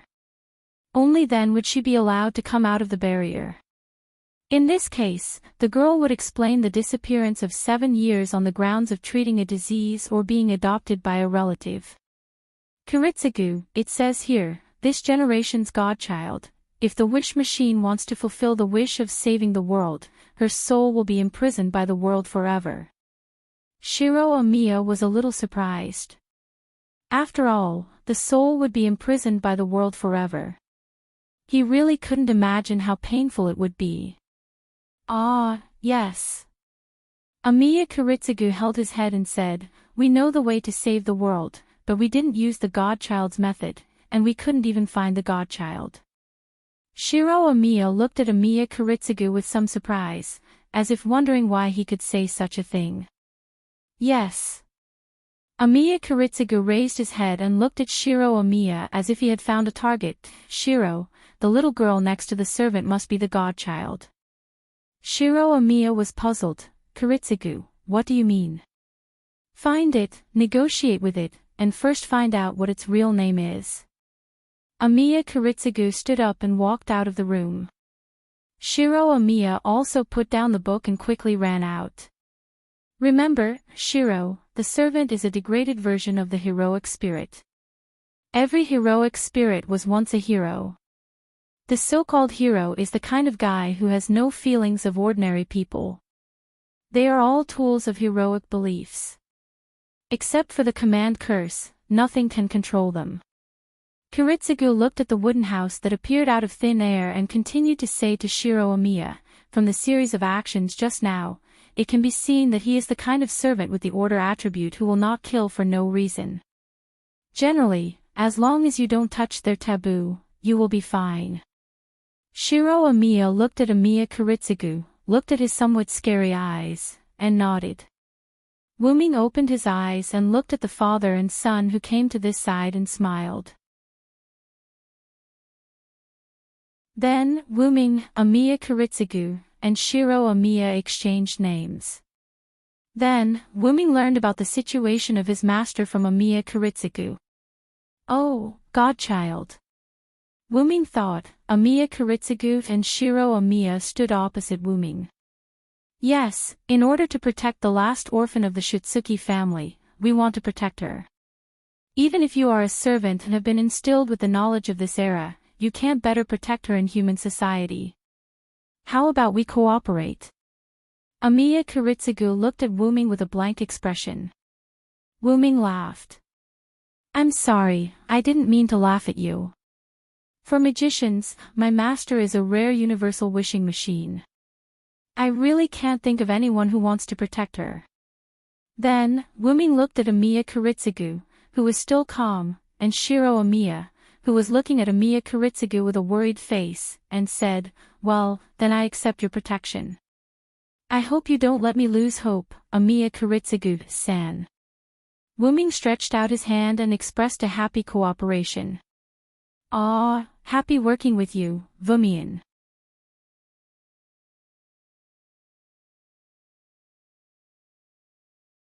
Chapter 101. Later, Wuming hugged the sleeping Shutsuki Meiyu and followed Amiya Kiritsugu and Shiro Amiya to Amiya Kiritsugu's residence in the city's winter wood. Late at night, a car stopped in front of a house. Wuming hugged the sleeping Meiyu and got out of the car. After Amiya Kiritsugu and Shiro Amiya got out of the car, Amiya Kiritsugu carried the few remaining books found in the Shutsuki family and told Shiro Amiya, Shiro, go and prepare a room for Mr. Wuming and Shutsuki Meiyu. Shutsuki Meiyu was the name written on the record found by Amiya Kiritsugu in the collapsed cabin. There was no doubt that it was the name of the little girl in Wuming's arms. I don't need it. Wuming stopped Shiro Amiya, who was about to prepare a room, and continued, "Help me prepare a room for my little master." I don't need it. Shiro Amiya looked at Amiya Kuritsugu and then nodded. I understand. Then, I will go in first, Mr. Amiya. After that, regardless of Amiya Kuritsugu's opinion, he walked in with Meiyu in his arms. Amiya Kuritsugu didn't care about Wuming's behavior. In his opinion, servants were tools. He didn't need to be good to them. He just needed not to provoke them. Because the Amiya family had a lot of bedrooms, and the house was relatively empty, Shiro Amiya could move in after a simple cleaning. Wuming followed Shiro Amiya to a room. There was nothing on the clean tatami, except for the quilt. Because I didn't know that someone was going to move in, there is no other furniture except for the quilt. Wuming looked at Shiro Amiya in front of him, who looked very restrained, and said with a smile, "Thank you, and it's okay. You can go do your work." Wuming went into the room and closed the door. Wei Gongshi stared blankly at the closed door. Servants aren't as bad as Cut made them out to be. Wei Gongshiro mumbled to himself as he left. Wuming waved his hand, and the room was suddenly filled with a sacred feeling. Wuming put Meiyu on the bed and covered Meiyu with a quilt. After casting a warm lune rune for Meiyu, Wuming's spirit form disappeared. On the roof, Wuming appeared and sat on the beam. He looked at Amiya Kuritsugu, who was moving books, and Shiro Amiya, who was helping Amiya Kuritsugu. Wuming turned his gaze and looked at the bright moonlight in the sky. He began to organize the information he got. First, the contract between Wuming and Meiyu was not initiated by Meiyu, but after the enchantment was destroyed, the people's desire to be saved was conveyed to Meiyu. It happened that Wuming, a servant, was nearby, so Meiyu passively signed a contract with Wuming. In fact, even if there was no contract, Wuming would have erased the Black Storm mud. Not only because Wuming promised Gemwing Zelik that he would do his best to save the world, but also because of Wuming's own will. As a former human, Wuming didn't want to see a disaster happen. If possible, Wuming would still help humans. And Wuming didn't play any word games. Whether it was to protect the world, or save the world, Wuming would do it. Second, the Fourth Holy Grail War in this world ended not long ago. According to Amiya Kuritsugu, the Fourth Holy Grail War had ended almost 5 years ago. Amiya Kuritsugu was not a participant in the Fourth Holy Grail War, but Amiya Kuritsugu was a good friend of one of the masters. According to Amiya Kuritsugu, 2 of the 3 masters who held the Holy Grail War had died, including his good friend. At the end of the Fourth Holy Grail War, the Winterwood, which was located at the place where the Holy Grail War was held, suffered a large-scale destruction. Shiro Amiya was Amiya Kuritsugu's adopted son in that war. Moreover, this world had been prophesied that humans would eventually be destroyed. Destruction, will it be because of this world? Is my little master the human who has many connections with the heroic spirits? Wuming thought. After thinking for a moment, Wuming shook his head, and his spirit form disappeared. Just like that, Wuming's first night in this world passed. The next morning, before dawn, the people of Winterwood City were still asleep. Wuming appeared in the courtyard in his spirit form and stretched. Sure enough, the body that is used to sleep is not adapted to the body in spirit form. That's right, Wuming was not dead after all. He was a different kind of heroic spirit. In addition, Wuming had lived a normal human life in France. In other words, every night, Wuming would go to bed and sleep. Although Wuming could not sleep as a servant, it was a bit difficult for a servant who was used to sleeping. Therefore, Wuming directly removed his spirit form. Let's go and prepare Master's toiletries first. She probably hasn't woken up yet. With that, Wuming walked out of the Amiya mansion. A moment later, Wuming came back with a series of toiletries for young girls. Wuming walked to the door of the room that Shiro Amiya prepared for Meiyu and stopped. It seems that children of this age can't take care of themselves. As he said that, Wuming walked in another direction. A moment later, Wuming came back with a basin of hot water and a wet towel. Knock knock. Wuming knocked on the door, then pushed the door open and walked in. In this room full of sacred atmosphere, Meiyu sat on the bed, the lower half of her body covered with a quilt.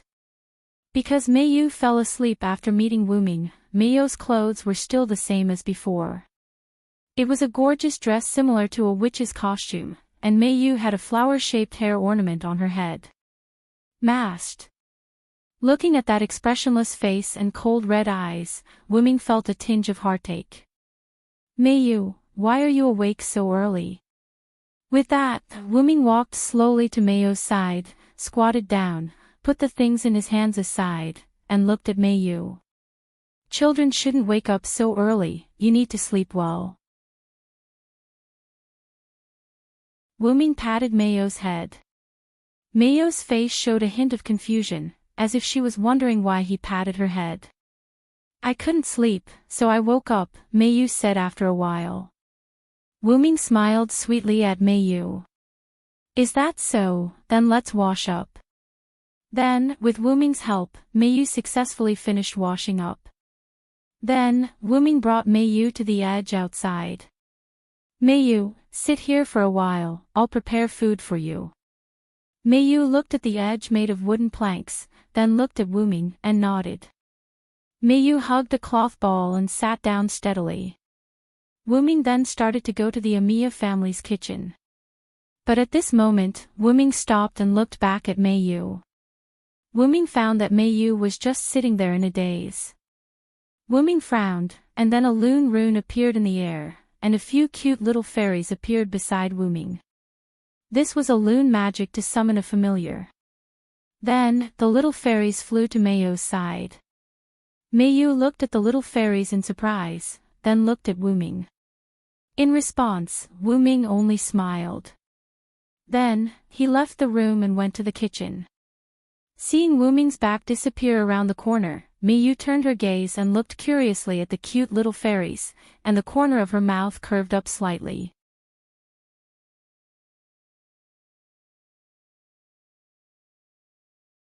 Chapter 102. Well then, let me see what ingredients the Amiya family has. After that, Wuming didn't find anything. After all, it was a place where he didn't come often, so it was easy for the ingredients to go bad. After that, Wuming didn't say anything and directly used the space door and walked in. After a while, Wuming came out with a series of ingredients.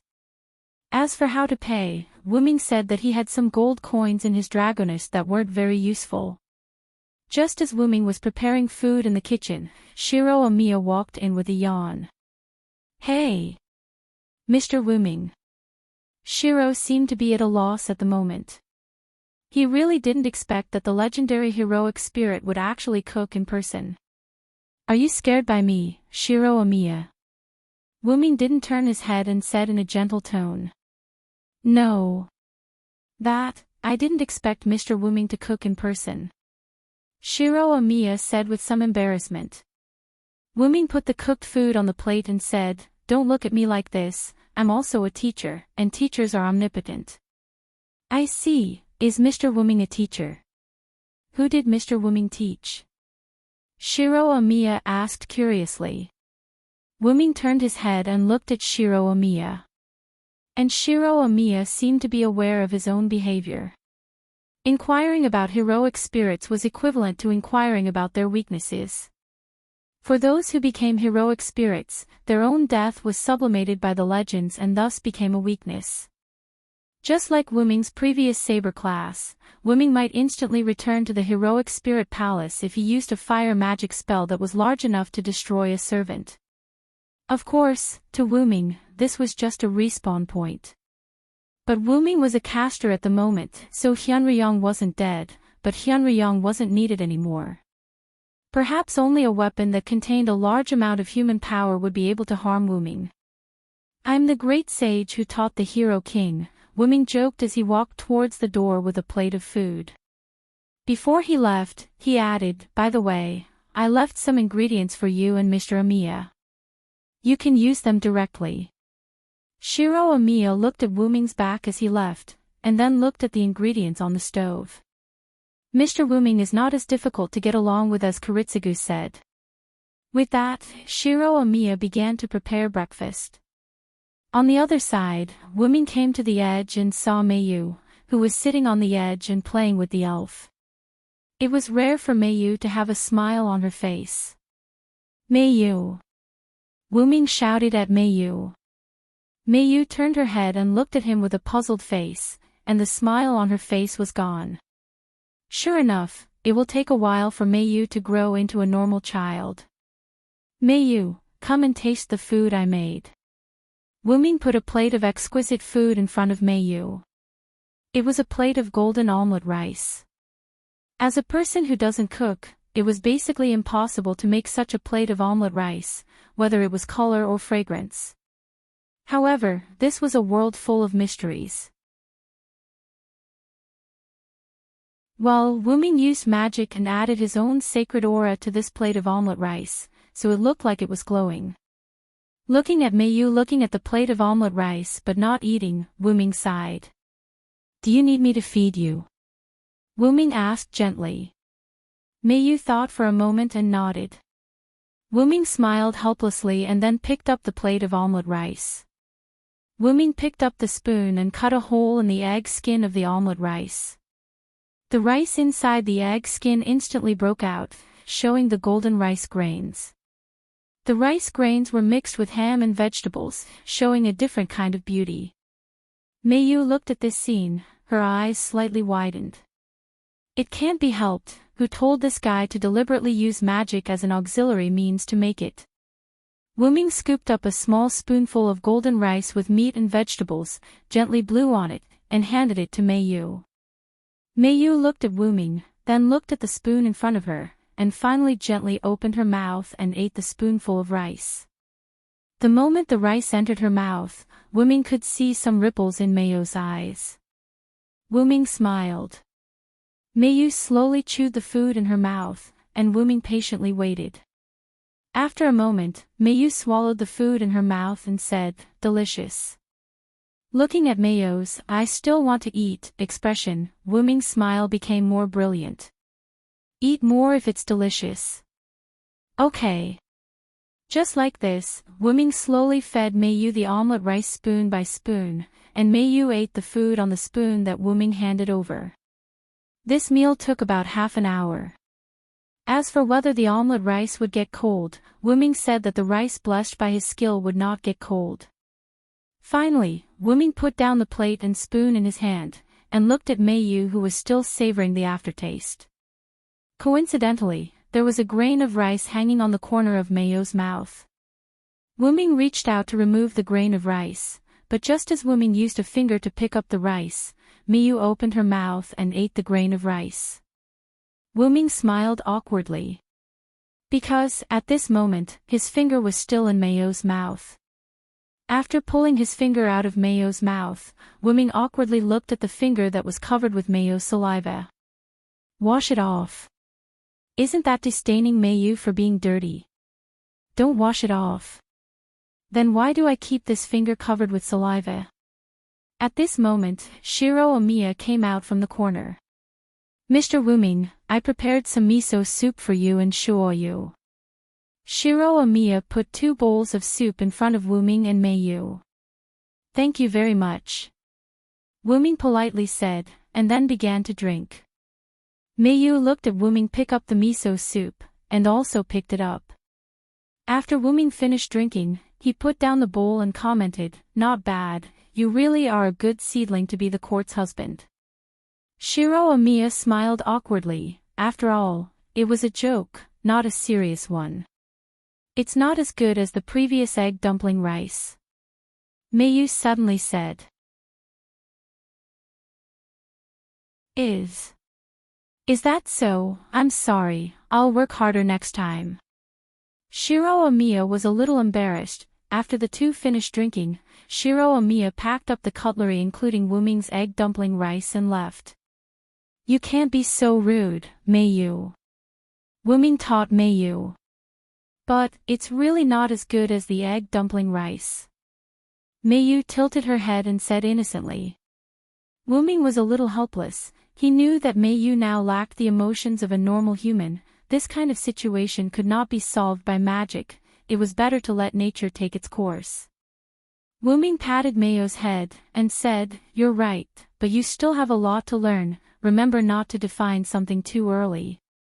I know, big brother. Meiyu nodded. At this time, Wuming just remembered that he did not tell Meiyu his name. After all, the two just met last night, after which Meiyu fell asleep, and did not wake up until this morning. At this moment, Meiyu, who did not cry or make a fuss, was considered very good among her peers. I'm sorry, it's my negligence not to tell you my name. My name is Wuming. Wuming. My name is Shitsuki Meiyu. Nice to meet you. Nice to meet you. Nice trip.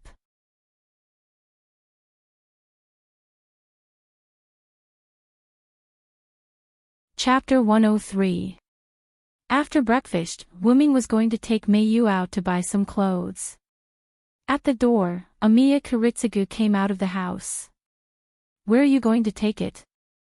This seemed to be a very plain sentence, but Wuming heard another meaning. It was as if Wuming wanted to take away Amiya Kiritsugu's water bag in the desert.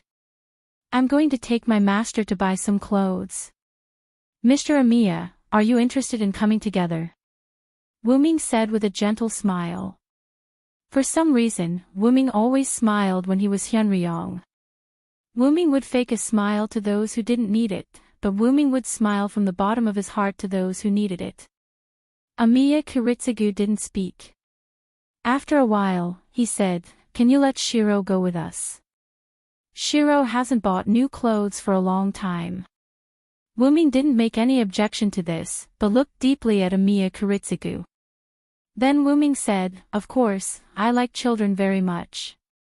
A moment later, Shiro Amiya was called out by Amiya Kiritsugu. "Shiro, you follow them. Buy whatever clothes you want. You haven't bought new clothes for a long time." Amiya Kiritsugu said and handed some money to Shiro Amiya. Shiro Amiya took the money and followed Wuming and Meiyu.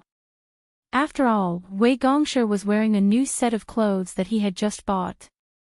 After Wuming left with Shitsuki Meiyu and Shiro Amiya, Amiya Kiritsugu lit a cigarette. Poop! Amiya Kiritsugu exhaled a long smoke. Hero King. Hyunryong. Amiya Kiritsugu couldn't help but think of the words Shiro Amiya said when he sent him food. Mr. Wuming just said that he is the Hero King's teacher. Kiritsugu, do you know the Hero King? Amiya Kiritsugu quickly finished a cigarette. If it's really you, then it's really bad. After all, in the mythology, the reason why Hyunryong came to Europe to teach the Hero King was because Hyunryong liked humans very much. And Wuming to Shitsuki Meiyu, who was a human and his master, would not allow Amiya Kiritsugu's wish. Suddenly, Amiya Kiritsugu knelt on the ground, covered his mouth with his hand, and coughed a few times. A few drops of red blood dripped to the ground. Is it time? Then, Amiya Kiritsugu stood up and went back to the house. Wuming held Meiyu's hand, followed by Shiro Amiya. Looking at the scene that she had never seen before, Meiyu opened her eyes curiously. Wuming specially studied the magic barrier of the Shitsuki family for Meiyu. That is, to prevent the wishes of the world from reaching Meiyu's ears and causing pollution to Meiyu.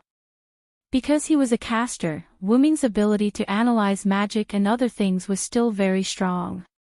However, Wuming did not analyze the barrier by himself, but used the gift given by Zelik. Master, after testing, the magic barrier around Miss Meiyu is working well at the moment, and it is comparable to the magic barrier of the Shitsuki family. Thank you for your hard work, Collis. You are too serious, Master, this is my pleasure. Ming was wearing a translucent golden-green crown similar to a dragon's horn on his head at the moment. This crown was the high-level magic headwear that Zelik made for Ming with the second method, golden-green stone. Ming couldn't help but recall that moment. After Ming came to this world, he couldn't wait to use this magic dress. In the forest, after Ming activated golden-green stone, the original ordinary ring turned into a golden-green crown similar to a dragon's horn, floating in front of Ming. Nice to meet you, Master. I am your special magic dress, golden-green stone, Collis Ballet. Listening to this emotionless female voice, Ming felt a little uncomfortable. After all, Ming hoped that the artificial elf in his magic dress could be more lively. After all, Ming didn't think of using it as a prop, but as a partner. Nice to meet you, can I call you Collis? Ming walked and asked the dragon's horn floating in the air. This is your right, Master. Ming stopped and looked at golden-green stone. Listen to me, Collis. You can call me Master, but don't think of me as your master. Golden-green dragon's horn stopped floating in the air as if it was waiting for Ming's next sentence. We are partners who will live and die together. Remember, I am not an ordinary servant. I am a heroic spirit who has not died. After that, Ming began to walk again. Golden-green dragon's horn was silent for a moment and then followed Ming's pace. Then, it tightly wrapped around Ming's head. Ming touched the dragon's horn and smiled. Then Ming used concealment magic to temporarily hide it. Feeling someone pulling his hand, Ming came back to his senses and looked at Mayu beside him. What's wrong, Mayu? Ming asked Mayu. Mayu pointed in a direction and said, that one. Ming looked at the direction Mayu pointed. A restaurant with an omelette appeared in front of Ming's eyes. Ming instantly knew what Mayu was thinking. Ming smiled happily, then squatted down and said, have you just eaten, you little greedy cat? Then, he scratched Mayu's nose with his finger. Mayu was a little panicked. She covered her little nose and looked at Ming blankly. Looking at such a cute Mayu, Ming smiled even more brightly. Let's come here after we buy clothes, okay? Ming asked softly. Okay. Mayu nodded and then grabbed Ming's hand again. Ming stood up and looked at Shiro Amiya behind him. Amiya, come later, it's my treat. Shiro Amiya looked at Ming with some surprise, then asked weakly. How did Mr. Ming pay? Shiro Amiya just remembered that Ming, as a follower, had no money, so how did he buy those ingredients? The money Kiritsugu gave was not enough to buy clothes and food. Ha ha ha.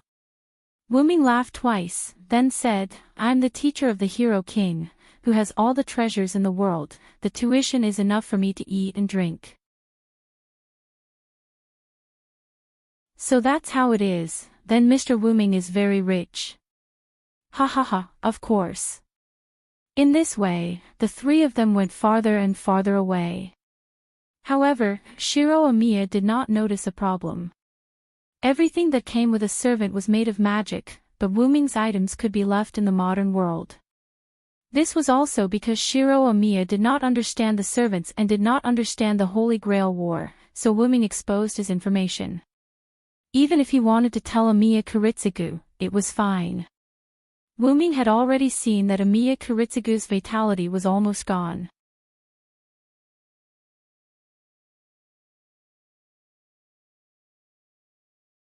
Chapter 104. Ming brought Mayu and Shiro Amiya out of the department store. The three of them did not have anything in their hands as they were all kept by Ming in his Dragonist relic.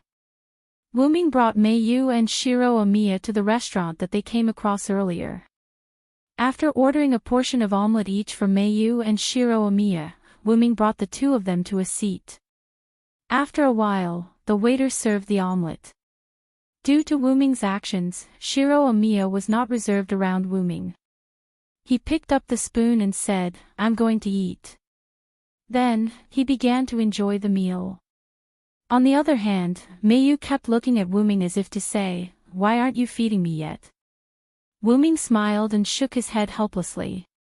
Then, he said, "Remember to eat by yourself in the future. Don't always let others feed you." "Okay." Meiyu nodded and looked at Wuming with anticipation. Then, Wuming picked up the plate of omelette, picked up the spoon, and cut open the egg. Then, he began to feed her just like how he fed Meiyu this morning. Shiro Amiya looked at the heartwarming scene with jealousy in his eyes. "When will you be able to feed me the cub?" Shiro Amiya seemed to have realized something and shook his head frantically. No, I'm going to be a righteous man. How can I let others feed me?"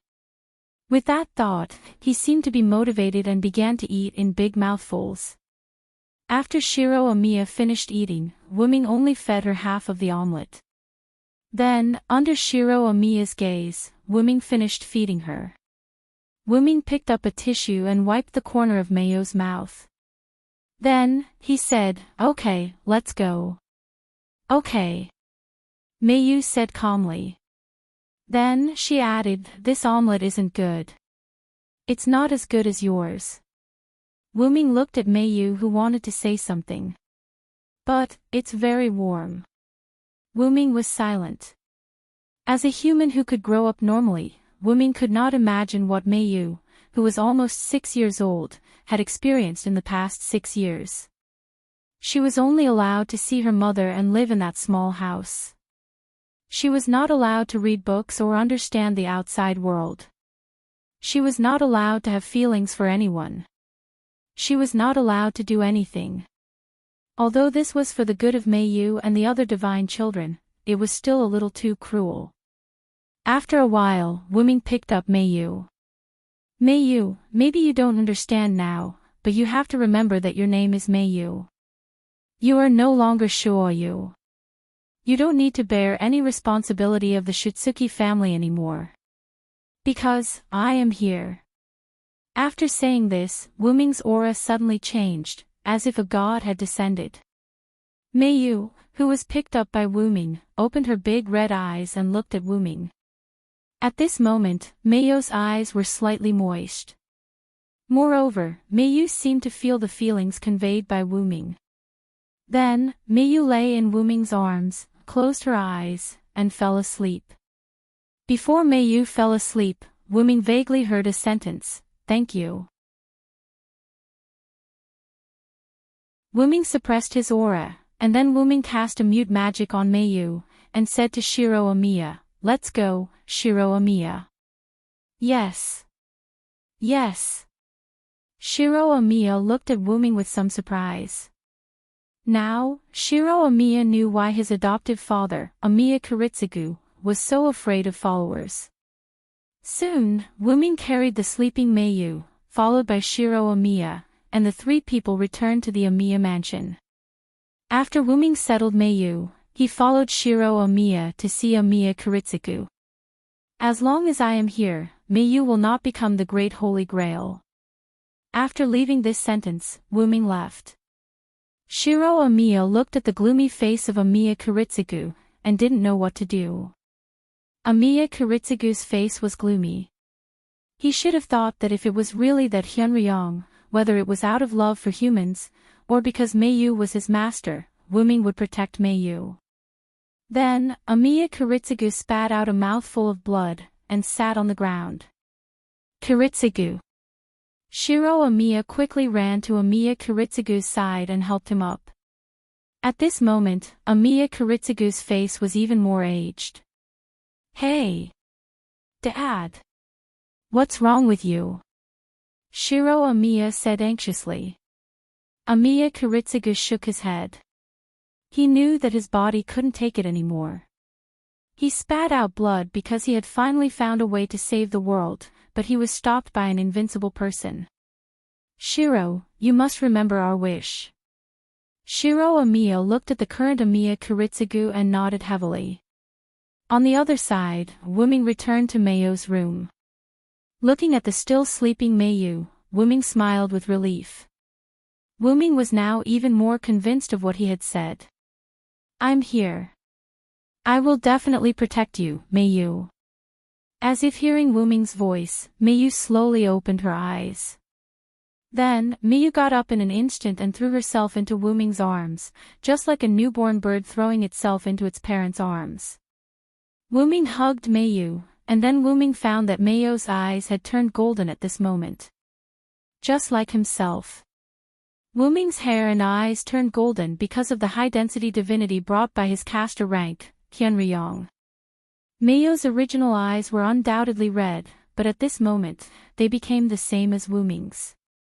Is it the Holy Grail's ability to grant wishes? Wu Ming thought of Meiyu as the Holy Grail, who had the ability to passively grant other people's wishes before the age of 7. Although Wu Ming had used the emerald to simulate the Shitsuki family's magic barrier, someone as strong as Wu Ming could still penetrate the magic barrier and convey wishes to Meiyu at a very close distance. It turned out to be the case. Is this the reason why I said I'm here? After all, the Holy Grail was not omnipotent.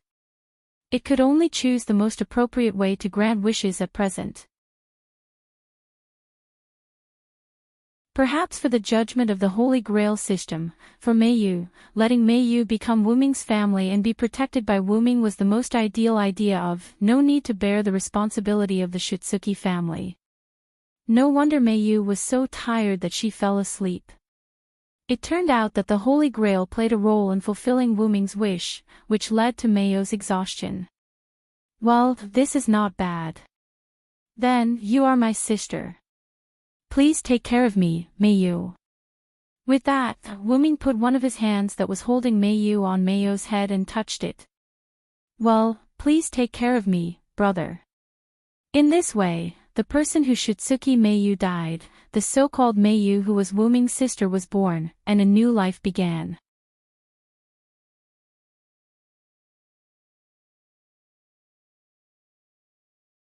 Chapter 105. In the afternoon, a golden-haired, golden-eyed young man walked on the streets of Winterwood City with a smile on his face. Some of the more powerful people in Winterwood City looked at Wu Ming with shock and relief when they saw Wu Ming. From time to time, he would stop at a gourmet shop to buy some delicious food. In the end, the young man would always visit the food market. When he walked to a familiar shop, the young man had just reached the door when an uncle who was the store manager walked out and shouted, "Yo, Amiya, you're here to sell food again." Wu Ming looked at the store manager who greeted him and smiled. "Yes, I have to make my cute sister's favorite omelette rice."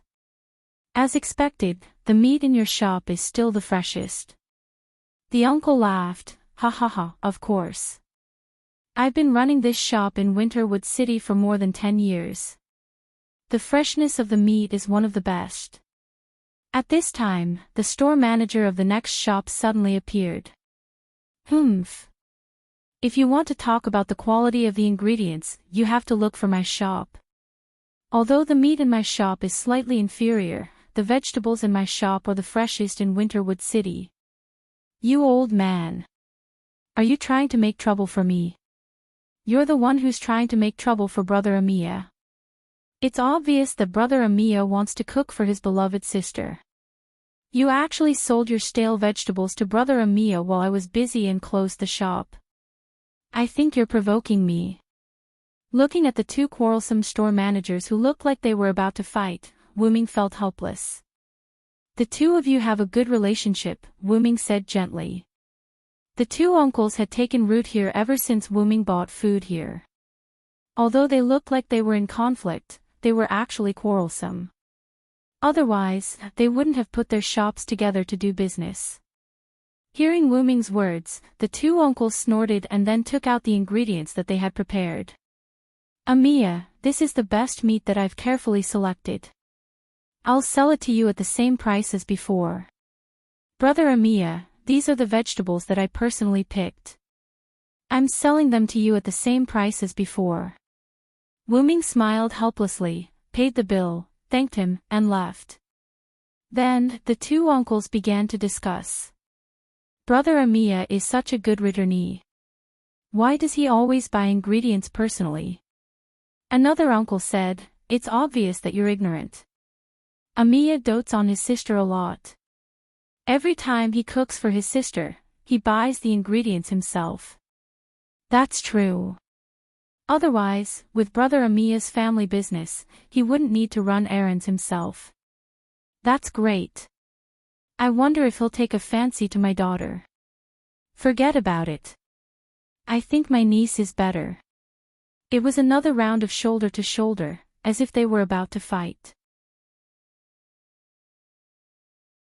Wu Ming, who hadn't gone far, listened to the conversation between the two uncle store managers and felt helpless.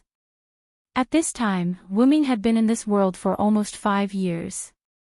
5 years ago, Wu Ming used magic to hypnotize various high-level officials and underworld leaders in Winterwood City, making them all think that Wu Ming was a very powerful senior who had returned from overseas. He also used magic to hypnotize the director of a large company with an address in Winterwood. Then, Wu Ming put his name in this company. After that, he took out the few remaining treasures in his dragonist and exchanged them for a large amount of currency. After all, when he was in Nasarick, Wu Ming took out most of his treasures to supply Nasarick. Since then, Wu Ming's treasures had shrunk significantly. At this time, Wu Ming's dragonist had no treasures except for some necessary props. Also, after Wu Ming and Meiyu came to Amiya family, Amiya Kiritsugu passed away not long after, as if he had fallen asleep. Wu Ming didn't plan to help Amiya Kiritsugu with his treatment, and Amiya Kiritsugu didn't plan to let Shiro Amiya or himself ask Wu Ming for help. That man already had a trace of death. No, it should be said that he died long ago. If there was no Shiro Amiya, then the only thing left was a walking corpse acting in order to save the world. Wu Ming adopted Shiro Amiya and Amiya Meiyu as Amiya Kiritsugu's distant relative from abroad. That's right, at this time, Wu Ming's name was Wu Ming Amiya. Although it wasn't much, the name was always fake, so there was no need to pay attention to it. Wu Ming returned to the gorgeous Amiya mansion, put down the ingredients, and prepared to pick up Meiyu, who was about to finish school. Meiyu was taught the basics by Wu Ming, and then waited for about a year. After all, the secret of the Shitsuki family attracted many magicians. When Meiyu was in primary school. At this time, Meiyu was 10 years old and was in primary school, while Shiro Amiya was 17 years old and was in high school. Shiro Amiya gradually became stronger after Amiya Kiritsugu passed away, just like how he always refused Wu Ming's pick-up and drop-off. Wu Ming still remembered the words of the 12-year-old Shiro Amiya. I'm already 12 years old. I've grown up. I don't need Big Brother to pick me up. Because Wu Ming adopted Shiro Amiya and Amiya Meiyu as a distant relative of the Amiya family, both of them called him Big Brother. Meiyu didn't want to be outdone, and seemed to want to go to school alone. In the end, Wu Ming resolutely refused. What a joke, Meiyu was only 6 years old at that time. There was still about a year before the characteristics of the Shitsuki family godchild disappeared.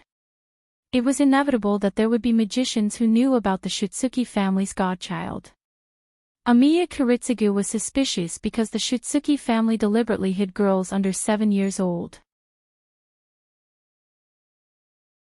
There would definitely be magicians who suspected or even knew about the Shitsuki family's godchild.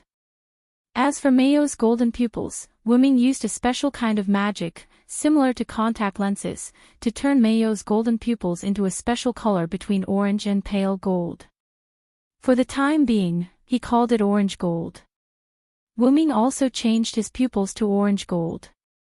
Together with Shiro Amiya's orange-yellow pupils, they looked like a family. Wu Ming locked the door and headed towards Meiyu's primary school, Suichu Hara Academy.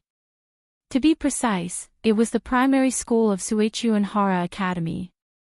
Because Wu Ming was worried about Meiyu, Wu Ming gradually quickened his pace. He arrived at Suichu Hara Academy. Suichu Hara Academy had a high school section and a primary school section. Wu Ming calculated the time. Shiro Amiya, who was in the high school section, and Meiyu, who was in the primary school section, were almost finished with school. However, Wuming still walked to the entrance of the primary school section. Next to the high school section of Suichuanhara Academy, there was another school, which was the primary school of Suichuanhara Academy. After waiting for a moment, the school bell rang. Slowly, people began to walk out of the school. These were all returning home, including Meiyu and Shiro. After a moment, Wuming saw a petite figure in the crowd. Meiyu. Wuming shouted at Meiyu with a smile. Brother. Meiyu trotted and sped up, throwing herself into Wuming's arms.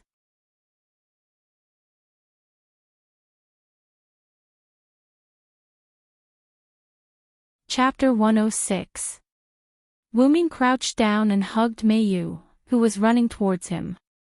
He stroked Meiyu's head and said, "How was it? Did you listen to the teacher and wait for me in school?" "Yes, I was very obedient today. Also, I made a new friend today." Meiyu looked at Wuming with her big eyes and said cheerfully. "Oh. Friend? What kind of friend?" Wuming was a little happy. Meiyu had been in this school for almost 4 years. Wuming still remembered that at the beginning, many people thought that Meiyu was a strange child, and no one was willing to be friends with her. After all, Meiyu had just developed feelings for him. It was no wonder that people would say that about Meiyu. At that time, Meiyu didn't care much about it. Wuming once asked Meiyu why she wanted to go to school. According to Meiyu, going to school was something that Wuming wanted. Meiyu would do what Wuming wanted her to do.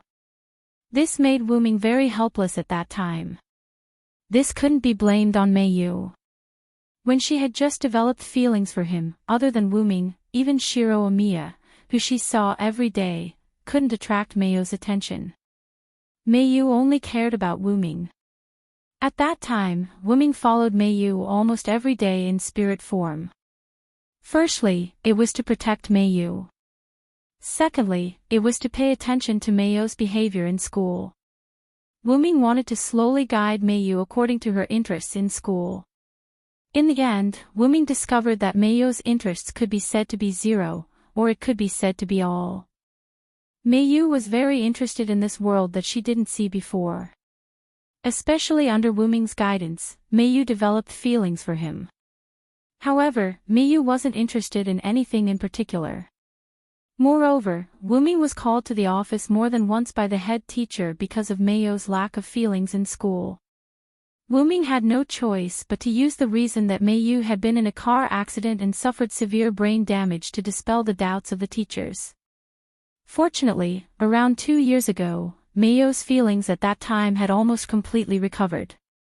Other than her cold voice and introverted personality, she was basically the same as an ordinary person. From then on, Meiyu began to gradually make friends. Every time Meiyu made a friend, she would confide in him.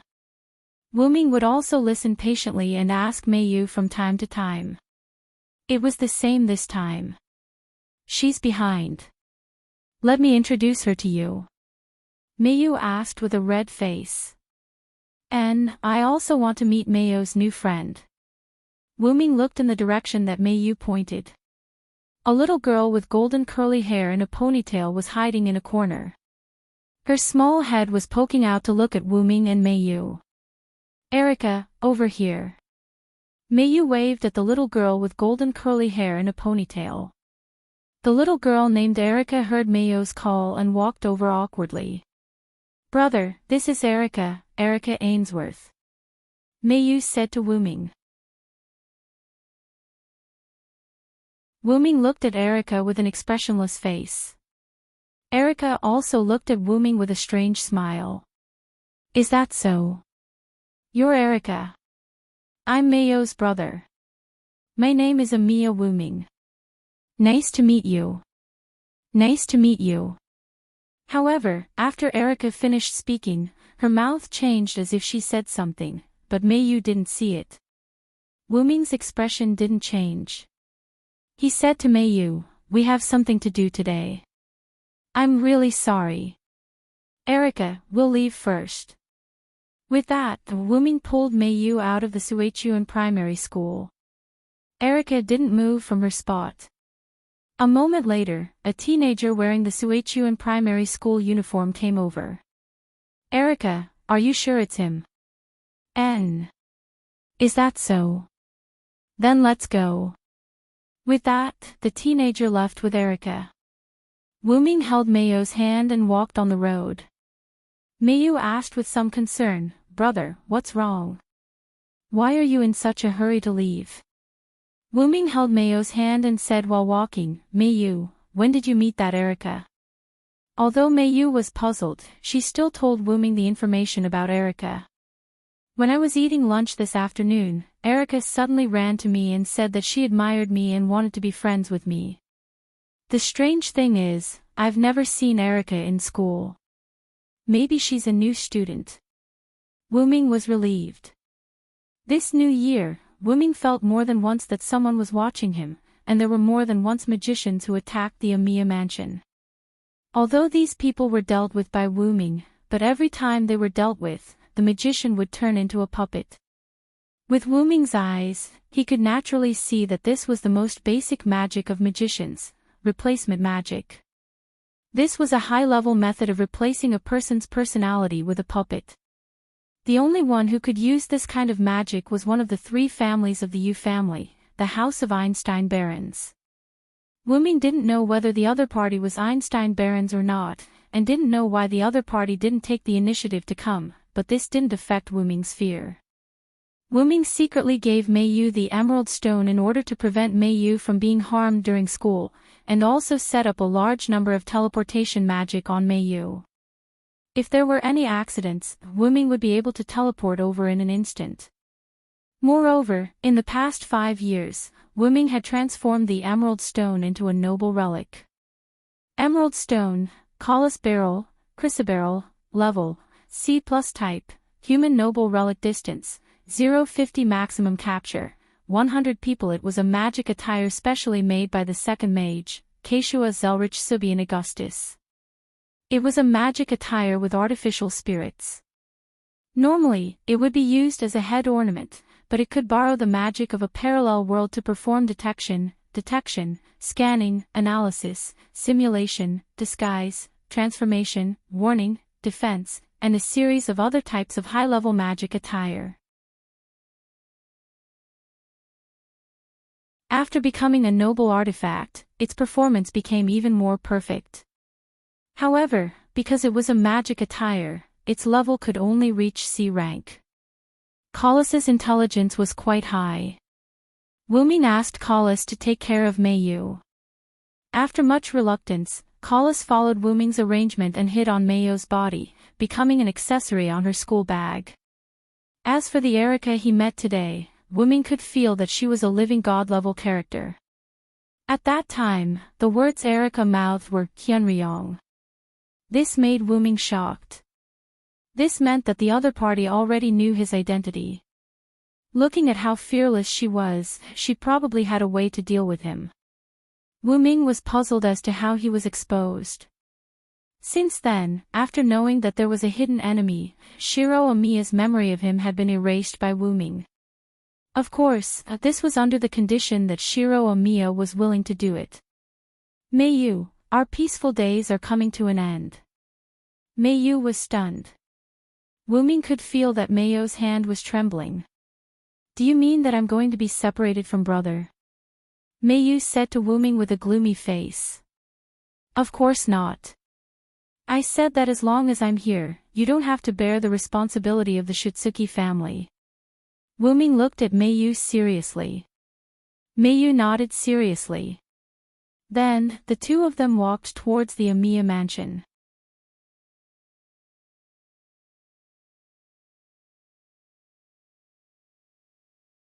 Chapter 107. After returning home, Wu Ming activated his magic workshop in the Amiya mansion. The golden staff of the 7 snakes floated in the middle of the magic workshop. The entire Amiya mansion had been completely transformed by Wu Ming into his own temple, the Hyunryong Temple of Worship. Shiro Amiya had also returned to the Amiya mansion. As soon as he entered the door, Shiro Amiya shouted, "Brother! Mayu!" Wuming appeared and looked at Shiro Amiya. "What do you know, Shiro?" Wuming asked. Shiro Amiya gave the letter he received in school to Wuming. Wuming opened it. "Dear Hyunryong, your concealment methods are indeed brilliant, making the House of Einstein Barons search for nearly 5 years before we found the Holy Grail container. Next, the House of Einstein Barons will start the Holy Grail War, in order to fight for the Great Holy Grail. Shutsuki Mayu, please look forward to it." Wuming finished reading the letter and looked at Shiro Amiya. "Shiro, who gave you this letter?" Shiro Amiya was a little embarrassed, but he still said, "It was my good friend in school, Yulin Shu, who gave it to me." Wuming finally understood why Shiro Amiya was so unbearable. A good friend who had been with him for a few years suddenly turned against him. This made Shiro Amiya, who was not a magician, feel a little overwhelmed. It seems that Yulin Shu is a fake name. The other party is very likely from the House of Einstein Barons. "Big brother, are you talking about the destroyed Eins Balin, one of the 3U families?" Because of Wuming's teaching from time to time, Shiro Amiya could be regarded as a first-class magician at this moment. However, Shiro Amiya was talented in swordsmanship and projection magic. According to Wuming's suggestion, Shiro Amiya could practice projection magic more. Any basic magic should not be ignored, just like the House of Einstein Barons replacement magic. Wuming often used advanced item creation to create some items or weapons he had seen before for Shiro Amiya to analyze their composition and practice projection magic. Also, Wuming taught Shiro Amiya basic swordsmanship, but he did not teach him anything else. In Wuming's view, Shiro Amiya's talent in swordsmanship was far above projection magic. Wuming could only guide his path, not teach him. Shiro Amiya was a little sad, then said, "What the hell is going on? Didn't Mayo's ability disappear? Why did the Holy Grail War happen, brother?" Because of Wuming, Shiro Amiya understood the rules and requirements of the Holy Grail War very early. "This is the fate of the Shutsuki family," Wuming said seriously. Wuming once visited the Holy Church in Winterwood City. A priest named Yen Fengili confessed everything to Wuming. The godchild of the Shutsuki family was artificially created 400 years ago for the purpose of the Holy Grail War. The godchild of the Shutsuki family was used as a vessel to create the Holy Grail War.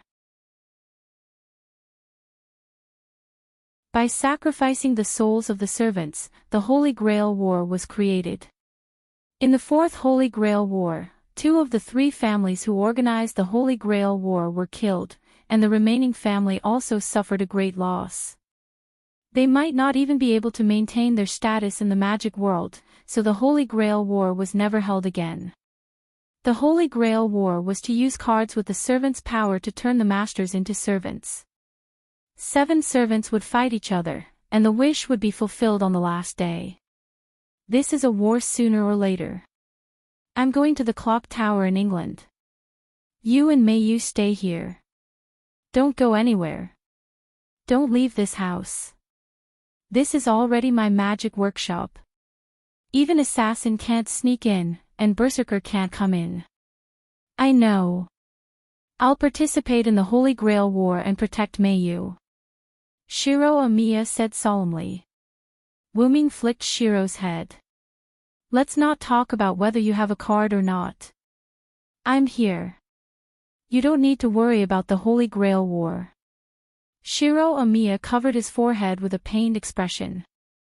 Wuming thought for a moment and took out some defensive items from his dragonist. He told Shiro Amiya how to use it, and Wuming created a celestial lock. This is a celestial lock. Look at the other party's fearless face. I'm afraid that the other party has a divine servant. Take it first, just in case you need it. I know, brother. Shiro Amiya took the celestial lock with a serious face. Wuming looked at Mayu, who had been hiding in the corner from the beginning, and instantly came behind her. Mayu. Aw dash.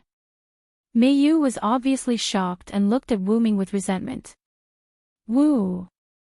Brother Wuming, looking at Meiyu, who was embarrassed because she was caught eavesdropping, Wuming smiled. I know you have the ability to bear all this, so I told you about the magic world from the beginning. But I don't want you to learn magic. I also know that you're working hard. You've basically finished reading all the high-level books you want. Wuming has always bought a lot of books. At first, it was about the ways of the world and developing feelings. Later, Meiyu began to ask for more high-level books, such as anatomy, mechanics, and so on. Wuming didn't refuse Meiyu. After all, this was what Meiyu wanted, not what Wuming wanted. Meiyu looked at Wuming seriously. But I'm also your servant, master, and you're my master, master. It's natural for me to protect you. Wuming picked up Meiyu's hand and revealed the hidden command incantation. Also, you're my sister. With this, how can I let you bear all these? Wuming hid the command incantation again and said to Meiyu with a gentle face. Don't worry, I'm here. Meiyu's eyes were wet. She once again remembered what Wuming said that day, because I'm here. Moreover, your brother Shiro is not someone to be trifled with. You don't need to think about these things at all. You just need to think about the future. I understand, Brother Wuming, I'll stay in my room. Meiyu nodded and said in a choked voice. Wuming smiled with relief. War Gate. As his voice fell, a dark portal appeared in front of Wuming. Wuming waved his hand, and a pendant flew out from Meiyu's room. The pendant changed in the air and turned into a pair of golden-green dragon horn headwear, and firmly put on Wuming's head. At this moment, Wuming looked more like a dragon. Shiro, take care of Meiyu. Shiro Amiya nodded solemnly. After looking at Meiyu, Wuming stepped into the portal. Then, the portal disappeared, leaving Shiro Amiya with a serious and uneasy face and Amiya Meiyu with a praying face. At this time, Wuming appeared in a place he had been before. The familiar corridor, the familiar door. Looking at the familiar door in front of him, Wuming knocked on the door. Please come in. Then Wuming opened the door and went straight in.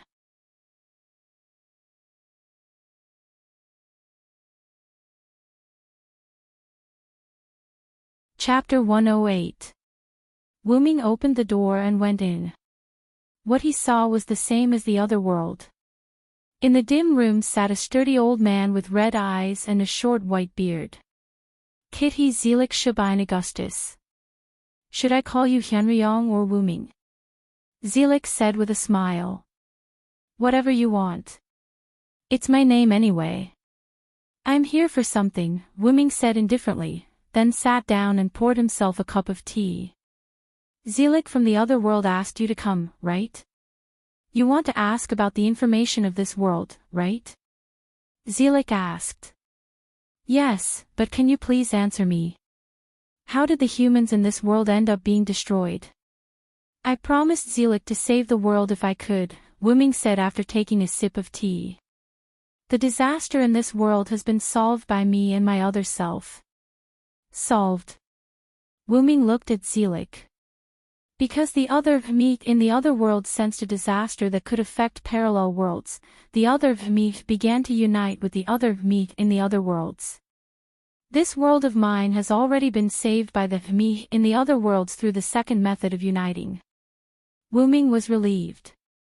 After all, Wuming also noticed that the magicians in Winterwood City seemed to have received some kind of notice and were no longer so extreme. Then, could it be because of this that the other party is not in a hurry to hold the Holy Grail War? Wuming thought. I need more information. Seeing that my other self trusts you so much, I'll reluctantly help you. Zelik looked at the dragon horn hair ornament on Wuming's head. After about half an hour, Wuming left the room. Because the Zealot of this world knew that Wuming would come to this world long ago, when Wuming appeared, Zealot found out about Wuming's whereabouts through various means. Because Wuming lived in Winterwood City for 5 years, Zealot also did some research on Winterwood City. Therefore, Zealot knew a lot of information that Wuming did not know. According to Wuming's description, Zealot judged that the other party might be the last person of Ainsworth, named Julian Ainsworth. Although the 3 families of the Yu family suffered heavy casualties in the Holy Grail War, including 2 families including Ainsworth, Ainsworth's last person, Julian Ainsworth, did not want to face this fact. Therefore, even if he knew that humanity had been saved and the world would not be destroyed, Julian still wanted to continue the Holy Grail War. According to Zealot, Julian's wish might still be to save all of humanity. Because as long as one was human, there would be no future without danger. With danger, there would be progress. Zealot knew about the heroic spirits of the 7 class cards and their users. Although those users had long said that the personalities of some people who had died long ago were replaced with machines on the dolls.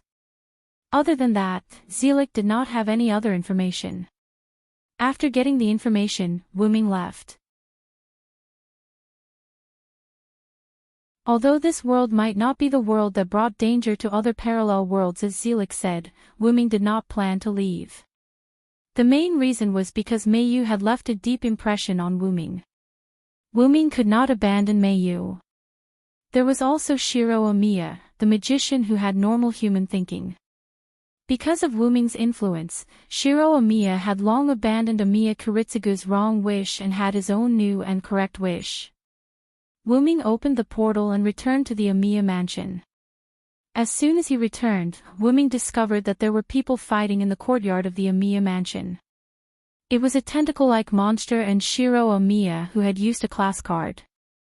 In one of the rooms of the Amiya mansion, there was an injured purple-haired girl who was about the same age as Shiro Amiya. She was lying unconscious on the ground. At that moment, Wuming more or less knew what had happened. Wuming waved his hand, and an oval lens appeared beside Wuming. Wuming walked toward the purple-haired girl's room while watching Shiro Amiya and the strange tentacle-like monster fight. The tentacle-like monster was 3 meters tall, and its face seemed to be a skull mask. It looked like the monster was made of tentacles. This is Assassin. Wuming discovered the monster's true form. That was right. This was the assassin user of the card in the Holy Grail War. He watched as Shiro Amiya held 2 swords in his hands and kept dodging assassins' attacks. From time to time, he would throw flying swords and stab assassins back. On the other hand, the tentacle-like monster formed by assassin was completely unaffected. The huge tentacle-like fist kept bombarding the ground. Some of the marble slabs on the ground in the courtyard were smashed away, and soil was splashed everywhere. The originally beautiful Amiya mansion was now a mess. As if the time was right, Shiro Amiya dodged one of Assassin's attacks and jumped onto Assassin's back. He held a pair of black and white swords in his hands and stabbed toward Assassin's back. In an instant, an explosion occurred inside the tentacle-like monster. Then, there was a heart-wrenching scream. Ah! Shiro Amiya jumped to the side of the wall and looked at Assassin who was curled up. He stretched out his hand and a black bow appeared in Shiro Amiya's hand. Then, Wei Gongshiro projected a slender, spiral-shaped sword. This is the Rainbow Sword. Yes, Wuming recognized this sword. This was the famous weapon of Fergus MacRoy in Celtic legend, Caladbolg. Because it was shaped like a spiral, it was also called the Spiral Sword. Because Wuming had met Fergus before, he recognized this sword. Although he was a strange guy. At this moment, this rainbow sword was obviously very different from the real rainbow sword. It was too slender, as if it was modified for shooting. Let's call it the fake spiral sword. I see, projection magic, Wuming suddenly realized, then said, I'm really worthy of the future you, Shiro. With Wuming's eyesight, he could already see the original body of the hero spirit card Shiro Omiya used. If there was no accident, it was the future Shiro Omiya who became a hero spirit after death. Shiro Omiya drew his bow and aimed at the curled-up tentacle ball, but a cherry-colored scarf happened to float by. Shiro Omiya seemed to have thought of something and put down the bow. Wuming smiled. Wuming once taught Shiro Omiya that once the opponent was determined to be the enemy, don't give the enemy a chance to breathe, unless... Wei Gong Shiro held the pseudo-spiraling sword in a reverse grip, and with the speed of lightning, he fiercely stabbed backwards. A purple-haired man with a skull mask with missing legs and arms appeared behind Shiro Omiya. The fake spiral sword steadily stabbed into his abdomen. "Why?"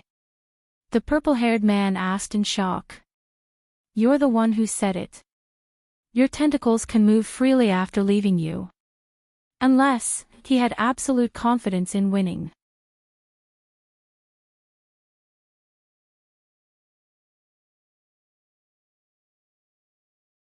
Chapter 109. Shiro Omiya pulled out the pseudo-spiraling blade, and Assassin fell to the ground weakly. "No. No. I don't want to die. I don't want to." Assassin's card user crawled forward with great difficulty. Shiro Omiya jumped down from the wall, dispelled the bow and sword in his hands, and reformed the twin blades. He walked step by step towards Assassin's card user. "If I didn't activate the transfer technique in time, your sister Sakura would probably have the same idea as you," Shiro Omiya said calmly. "But Sakura isn't dead. I was only following Master Julian's orders." Assassin's card user seemed to have thought of something, and stopped talking with a face full of disbelief. Ha! Ha ha ha ha ha! What Master Julian? Damn it! Fortunately, Sakura was saved by you. Shiro Omiya, come on, finish me off, finish off a dead person like me. Assassin's card user first laughed, then cried, and then asked Shiro Omiya to finish him off. Wuming turned off the X-ray mirror, and walked into the room where the girl called Sakura was. As soon as he entered, Wuming smelled the thick scent of blood. Wuming took a closer look, and saw that Sakura's chest and back were covered in blood. If he was not mistaken, it was caused by Assassin. Could this girl be Shiro's lover? Wuming said with interest. After joking, Wuming made a few gestures in the air, and a few lune runes that symbolized healing were attached to Sakura's body. With a burst of green light, Sakura's clothes instantly became brand new. If not for the bloodstains, anyone would have thought that she was a sleeping girl. Wuming walked out of the room, and gently closed the door. Wuming then met Shiro Omiya, who had finished off Assassin. At this moment, Shiro Omiya was still in his heroic spirit state. He wore a red headband on his forehead, and a white cloak fluttered behind him. He wore a black tight shirt and long pants, and the red sleeve on his left arm was tightly pressed against his skin, revealing the muscles that were usually hidden under his clothes. Wei Gong Shiro took out a palm-sized card with a skeleton mask and a dagger drawn on it and handed it to Wuming. "Big brother, it's just as you said. After I killed Assassin, he turned into a doll. This card is stuck on the doll. Once, a magician attacked Shiro Omiya. After Wuming killed him, the magician turned into a mechanical doll.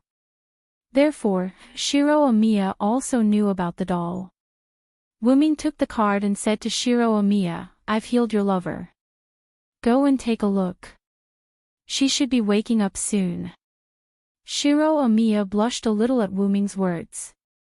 He then stopped his heroic spirit state and handed the archer card in his hand to Wuming. After saying, "Thank you, big brother," he quickly ran into Sakura's room. Wuming looked at the two cards in his hands and frowned. Although the user of the assassin card was easily defeated by Wei Gong Shiro, that was only because the user of the assassin card wasn't strong. It didn't mean that the card itself was weak. Wuming could clearly feel the presence of heroic spirits in these two cards. Especially this assassin card. Wuming could feel that there was more than one heroic spirit in it. There were about 19 of them, but each user could only use the power of one heroic spirit. Wuming turned on the surveillance camera in the magic workshop and looked at it. After Wuming left, Meiyu and Shiro Amiya stayed in the house and did not go out. However, after a while, a girl came to the Amiya mansion. That girl was Sakura, who was treated by Wuming. Shiro Amiya might have known the girl named Sakura, so he brought her to his courtyard. After entering the courtyard, Sakura first cried and threw herself into Shiro Amiya's arms. Then, Sakura took out an archer card. "Senior, this is the strongest card, Archer Hero King Gilgamesh." Wuming noticed what Sakura said. Hero King Gilgamesh. Then, with the heroic spirit that Shiro Amiya transformed from his future, Wuming could speculate that the card was definitely not Gilgamesh's card. Sure enough, Wuming continued to watch. Assassin sneaked in through the process of Shiro Amiya bringing Sakura in. Assassin's appearance was quite strange, even disgusting. The grayish-white skull mask covered the chin and nose, and the mouth opened and closed along with the skull mask. The whites of the eyes were all black like the pupils, and the legs seemed to be fitted with artificial limbs. The inhuman legs were thin and long, making people feel disgusted. The left hand was a thin black arm, and the right hand was completely made up of tentacles. A large number of tentacles were constantly flying in the air. Seeing the enemy, Shiro Amiya quickly put Sakura behind him and projected a sword. Then, Shiro Amiya began to fight against Assassin. Although Shiro Amiya had improved considerably under Wuming's guidance, his opponent was still using a card that contained the power of a heroic spirit. Gradually, Shiro Amiya began to lose ground. Assassin, on the other hand, believed that Shiro Amiya was no longer a threat, so she knocked Shiro Amiya back with a heavy blow. Then, she gave up on dealing with Shiro Amiya and turned to deal with Sakura instead. Through the conversation between Assassin and Sakura, Wuming learned that Assassin had become mentally unstable. Julian ordered Assassin to be killed and brought back to Sakura. "It seems that the power of the heroic spirit in the card will corrode the user," Wuming said calmly. The card user of Assassin seemed to be Sakura's brother, but he had died 5 years ago. Sakura had personally told Shiro Amiya this. Shiro Amiya, who was in a sorry state, got up from the ground. Sakura stood in front of Shiro Amiya. "Senpai, let me protect you this time." Following Sakura's words, the card in her hand began to glow. Then, under Assassin and Shiro Amiya's shocked gazes, the glow covered Sakura. Then, the glow shattered and the card turned gray. Sakura looked at the card in her hand helplessly. Her voice trembled as she spoke. "Why?" Assassin's cruel and disgusting laughter responded to her. "Ha ha ha ha ha, my poor sister. Your card has been swapped by Lord Julian. Lord Julian guessed that you would betray him. Why would Lord Julian give you the real card of the Hero King, Gilgamesh? The card you have is only a fake." Assassin calmed down from her laughter and said to Sakura, "Now, die." Following Assassin's death declaration, Sakura looked in Shiro Amiya's direction in despair. "Senpai, goodbye." Assassin's tentacles condensed and reached for Sakura. Shiro Amiya struggled to get up. He quickly and awkwardly drew a few lines in the air. A few special runes appeared in the air. The moment the tentacle arm touched Sakura, Sakura's body trembled. "Teleport!" Shiro Amiya shouted. Sakura was teleported away in an instant. Assassin was stunned on the spot. "What happened? I think I was going to kill Sakura. Where's Sakura? Where's Sakura? Where's Sakura?" Looking at Assassin who had gone crazy, Shiro Amiya rolled and picked up the discarded card that Sakura dropped when she was teleported away. Wuming turned off the surveillance mirror. What happened next was needless to say.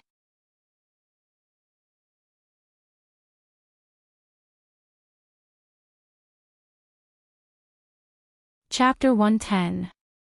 Wuming walked to Mayo's room, knocked on the door, then opened the door and walked in. Brother Wuming. Mayu rushed over as if she was afraid and happy. Wuming hugged Mayu and gently patted Mayo's back. Did you listen to your brother Shiro's words? Wuming asked. Yes, other than when brother Shiro called me to eat, I always stayed in the room and read. Mayu nodded her little head and pointed to the stacks of books on the desk in the room. Mayo's room was not as luxurious as other girls' rooms, but it was very clean. Wuming once suggested to decorate Mayo's room, but Mayu refused. Mayu, because of her childhood experience, had a big difference in thinking compared to other children. Mayu only asked Wuming for the necessary furniture. In addition, Wuming also prepared a large bookshelf and desk for Mayu. Wuming bought books for Mayu in the past 5 years, all of which were placed on this large bookshelf. Through some magic tricks Wuming taught Mayu made up for Mayo's lack of height. After all, this large bookshelf was really big. Wuming looked at this room with some nostalgia. Then, Wuming said to Mayu, I want to send you somewhere else for a few days. No. Before Wuming finished, Mayu interrupted him. Wuming looked at the little girl with tears in her eyes and stopped talking. Brother Wuming, are you starting to hate me? Mayu said. How could that be, I'm just. Wuming said hurriedly. Then, why are you chasing me away? Mayu interrupted Wuming again. Wuming smiled helplessly. Then, he squatted down and said to Mayu, I want you to go somewhere else for a few days because I'm afraid I can't protect you. Do you understand?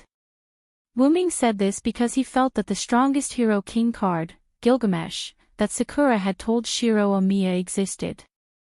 After all, Assassin, Sakura's brother, had said that the strongest hero king, Gilgamesh's card had long been swapped by Julian, which made Wuming even more certain that Gilgamesh's card existed. But, isn't Brother Wuming the strongest hero spirit? Mayu asked. Because Mayu had asked Wuming about his past, Wuming casually said that he could be considered one of the strongest hero spirits. After all, Wuming was not dead, and his original form was the origin dragon. The current hero spirit body was just a body made of magic power by signing an equal contract with the suppression power. Strictly speaking, Wuming's origin dragon was of a higher level than hero spirits. Just like the gods and the ruler of gods, there was a strict hierarchy that could not be changed. After all, Wuming was the origin dragon that was born from the great origin of all worlds. In response to Mayo's question, Wuming was a little helpless and said, That's true, but I'm not in my original form now.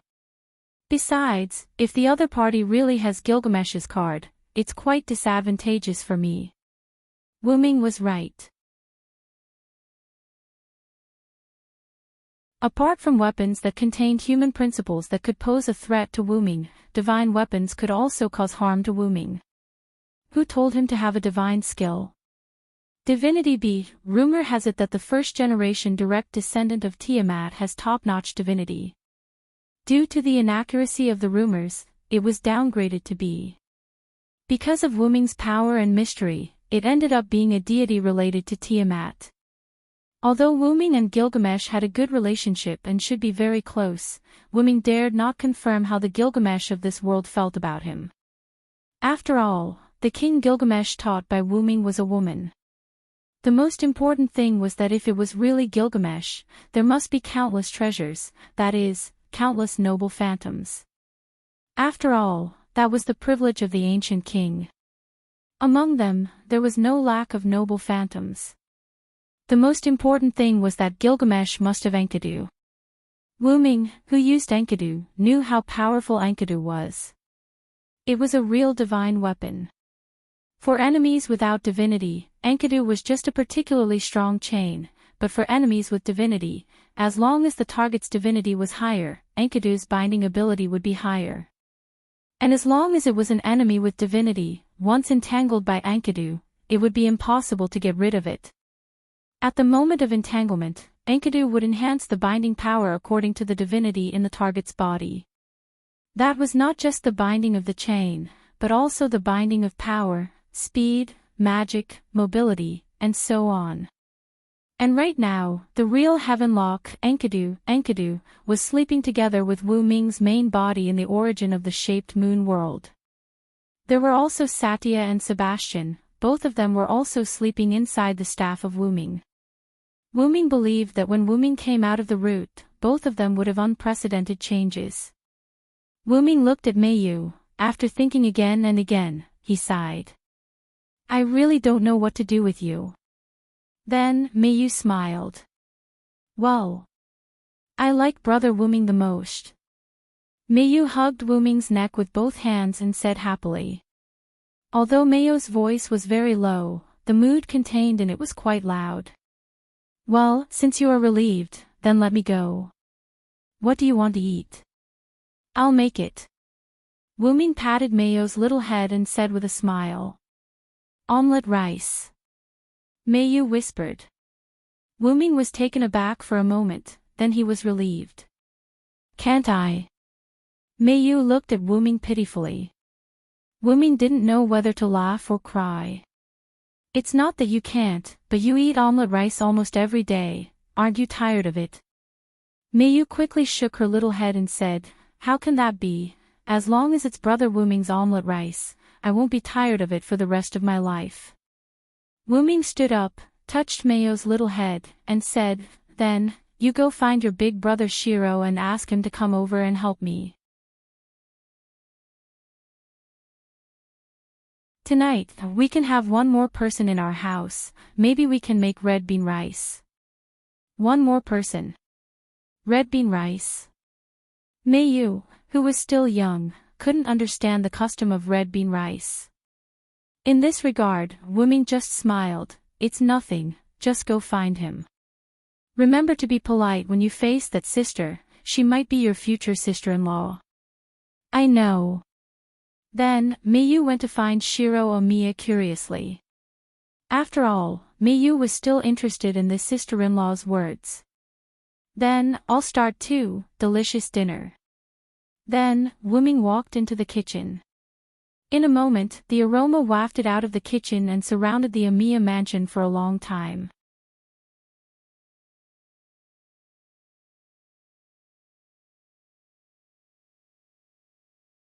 Chapter 111. When Shiro Omiya came to the kitchen, there were two beautiful figures, one big and one small, standing behind him. Since Sakura's injuries were no longer serious, Sakura wanted to cook dinner together. Meiyu, on the other hand, came along because all three of them were in the kitchen. Thus, the four of them cooked dinner together. Naturally, a lot of lively things happened. First, Shiro Omiya introduced Sakura to Wu Ming. Sakura's full name was Sakura Midu. 5 years ago, she was from the Mitomo family, one of the 3 Yu families that had been completely wiped out. Due to the heavy casualties of the Enosaka family, Sakura was not killed and survived. The user of the assassin card was Sakura Midu's brother, Shinji Midu. His original body had been killed 5 years ago. Julian used the substitution magic to replace Shinji Midu's personality and soul with the body of a puppet, turning it into a puppet that obeyed orders. However, due to the incompatibility of the body and soul, coupled with the erosion of the power of the heroic spirit in the assassin card, Shinji Midu's personality had long been disrupted. He had become a mental patient who obeyed Julian's orders. When Wu Ming was treating Sakura Midu, he used magic to check Sakura Midu's body structure. He was sure that she had not been killed, but was living in the world as a person. He did not want her brother, Shinji Midu, to be played with after his death, causing his personality to be disrupted. In the end, he was freed by Shiro Omiya. That's right. In the end, Shinji Midu gave up resisting because he instantly regained his personality in the face of the threat of death. From there, he understood the cause and effect of the matter. In the end, he asked Shiro Omiya to take care of his sister, Sakura Midu. After that, he was freed by Shiro Omiya.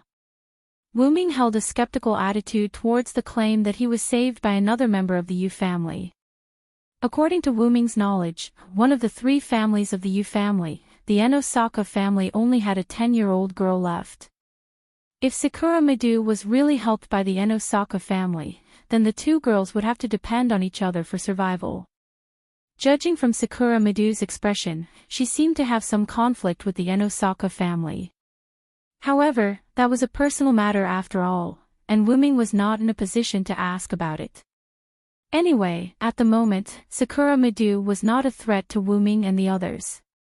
Not to mention that Sakura Midu was willing to risk her life for Shiro Omiya to give the strongest hero King Gilgamesh card to Shiro Omiya. At the moment, the Omiya mansion was Wuming's magic workshop. The power of a caster was that he could create his own territory. A powerful caster could even be called a god in his own territory. The reason why Shinji Midu could sneak in was because Wuming had left his magic workshop, and Shiro Omiya, who was temporarily in charge of the magic workshop, was still a half-baked magician.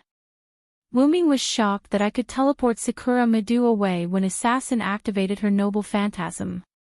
If it was done by Wuming, it would be very easy, and if Wuming was in the magic workshop, he could kill Assassin the moment she entered the Omiya mansion. Of course, that was if Wuming let Assassin in. If Wuming didn't want to, let alone Assassin, even Berserker wouldn't be able to come in. Of course, if it was those heroic spirits, it would be a different story. Then accompanied by Wuming's ridicule, it seems to be the power of love. Shiro Omiya and Sakura Midu blushed like a monkey's butt. After the four of them had finished cooking dinner, they gathered at the dining table and had a delicious meal in their eyes. Sakura, you can stay here tonight. Wuming said to Sakura, who was cleaning up the dishes with Shiro Omiya. Hey! Hey! Sakura Midu and Shiro Omiya both made a strange sound. There's nothing strange about it. After all, Sakura has been ordered to be killed by Julian. If you let Sakura walk around casually, she may die. The two of them reacted, and then Shiro Omiya said, That's right, Sakura. It's very dangerous for you to go out casually. It's better for you to stay here. Sakura Midu blushed, then nodded, Then I'll stay here. Please take care of me, Senpai, Onie-sama, and Sister Mayu. Sakura Midu's ambiguous words made Shiro Omiya a little uncomfortable, but Wuming smiled and nodded. Mayu didn't understand the meaning behind it, so she replied to Sakura Midu. Please take care of me, Sister Sakura. Just like that, the three siblings in the Omiya mansion became four. That night, Wuming directly used the magic workshop's ability to clear out a room for Sakura Midu to live in. Wuming didn't need a room at first, but after Omiya Kuritsugu passed away, Wuming added the identity of Omiya's distant relative and prepared a room for himself. After all, since he was going to stay for a long time, Wuming wasn't someone who didn't know how to enjoy life. So the three rooms were arranged in the order of Wuming, Mayu, and Shiro. Because Wuming and the other two rooms were next to each other, Sakura Midu's room was also next to each other. In this way, the rooms were arranged in the order of Wuming, Mayu, Shiro, and Sakura. At night, everyone else fell asleep, and Wuming stood alone in the courtyard. Wuming picked up the card in his hand, which depicted an assassin wearing a skull mask. Install, Dream Summon, the card began to glow, turned into a stream of light, and instantly covered Wuming, and then the light dissipated. At this moment, Wuming was wearing a black tights, a cloak similar to a coat covered his whole body, and the cloak was constantly swaying with the cool night breeze. Wuming's face was wearing a slightly majestic and ferocious skull mask. Through the mask, Wuming looked at his right hand, which was no different from usual, but it was bandaged. Wuming learned the use of this card through Golden Green Chalice analysis. Is this one of Hassan Sabah? Wuming said. Chalice, analyze my current physical condition. After Wuming finished speaking, a pair of golden green dragon horns appeared in the air. Master, your body is possessed by a strange magical power. Your right hand has mutated, and an evil magical power covered it. Other than that, your physical condition is fine, and it has slightly improved. Although your body will not be affected, this evil magical power is harmful to your body, and it is recommended that you withdraw from the heroic spirit state immediately. Since Wuming said those words to Golden Green 5 years ago, although Golden Green still called Wuming Master, its tone was no longer as stiff as before. Instead, it was full of emotion. In general, as long as it was harmful to Wuming, no matter how harmful it was, Golden Green Chalice would always give advice. I know, Chalice, I want to study this class card again, please indulge me this time. Wuming said with a smile. You always say that. As expected, I'm just a magic costume. It's impossible for an owner to listen to the words of a magic costume. Golden Emerald Kelly was silent for a while before she said sadly. You too, every time it's a trick. Forget it, let's sleep first, and enjoy these last few days. It was obvious that this was not the first time this pair of master and servant had this conversation. You're tuning into the LoveLore Library YouTube channel. We're so grateful for your support, and don't forget to subscribe to join us on this incredible journey through captivating stories. Your generosity through donations truly makes a world of difference, as it's the primary source of revenue that allows me to expand and enhance this channel for you. Thank you from the bottom of my heart for being a part of this adventure.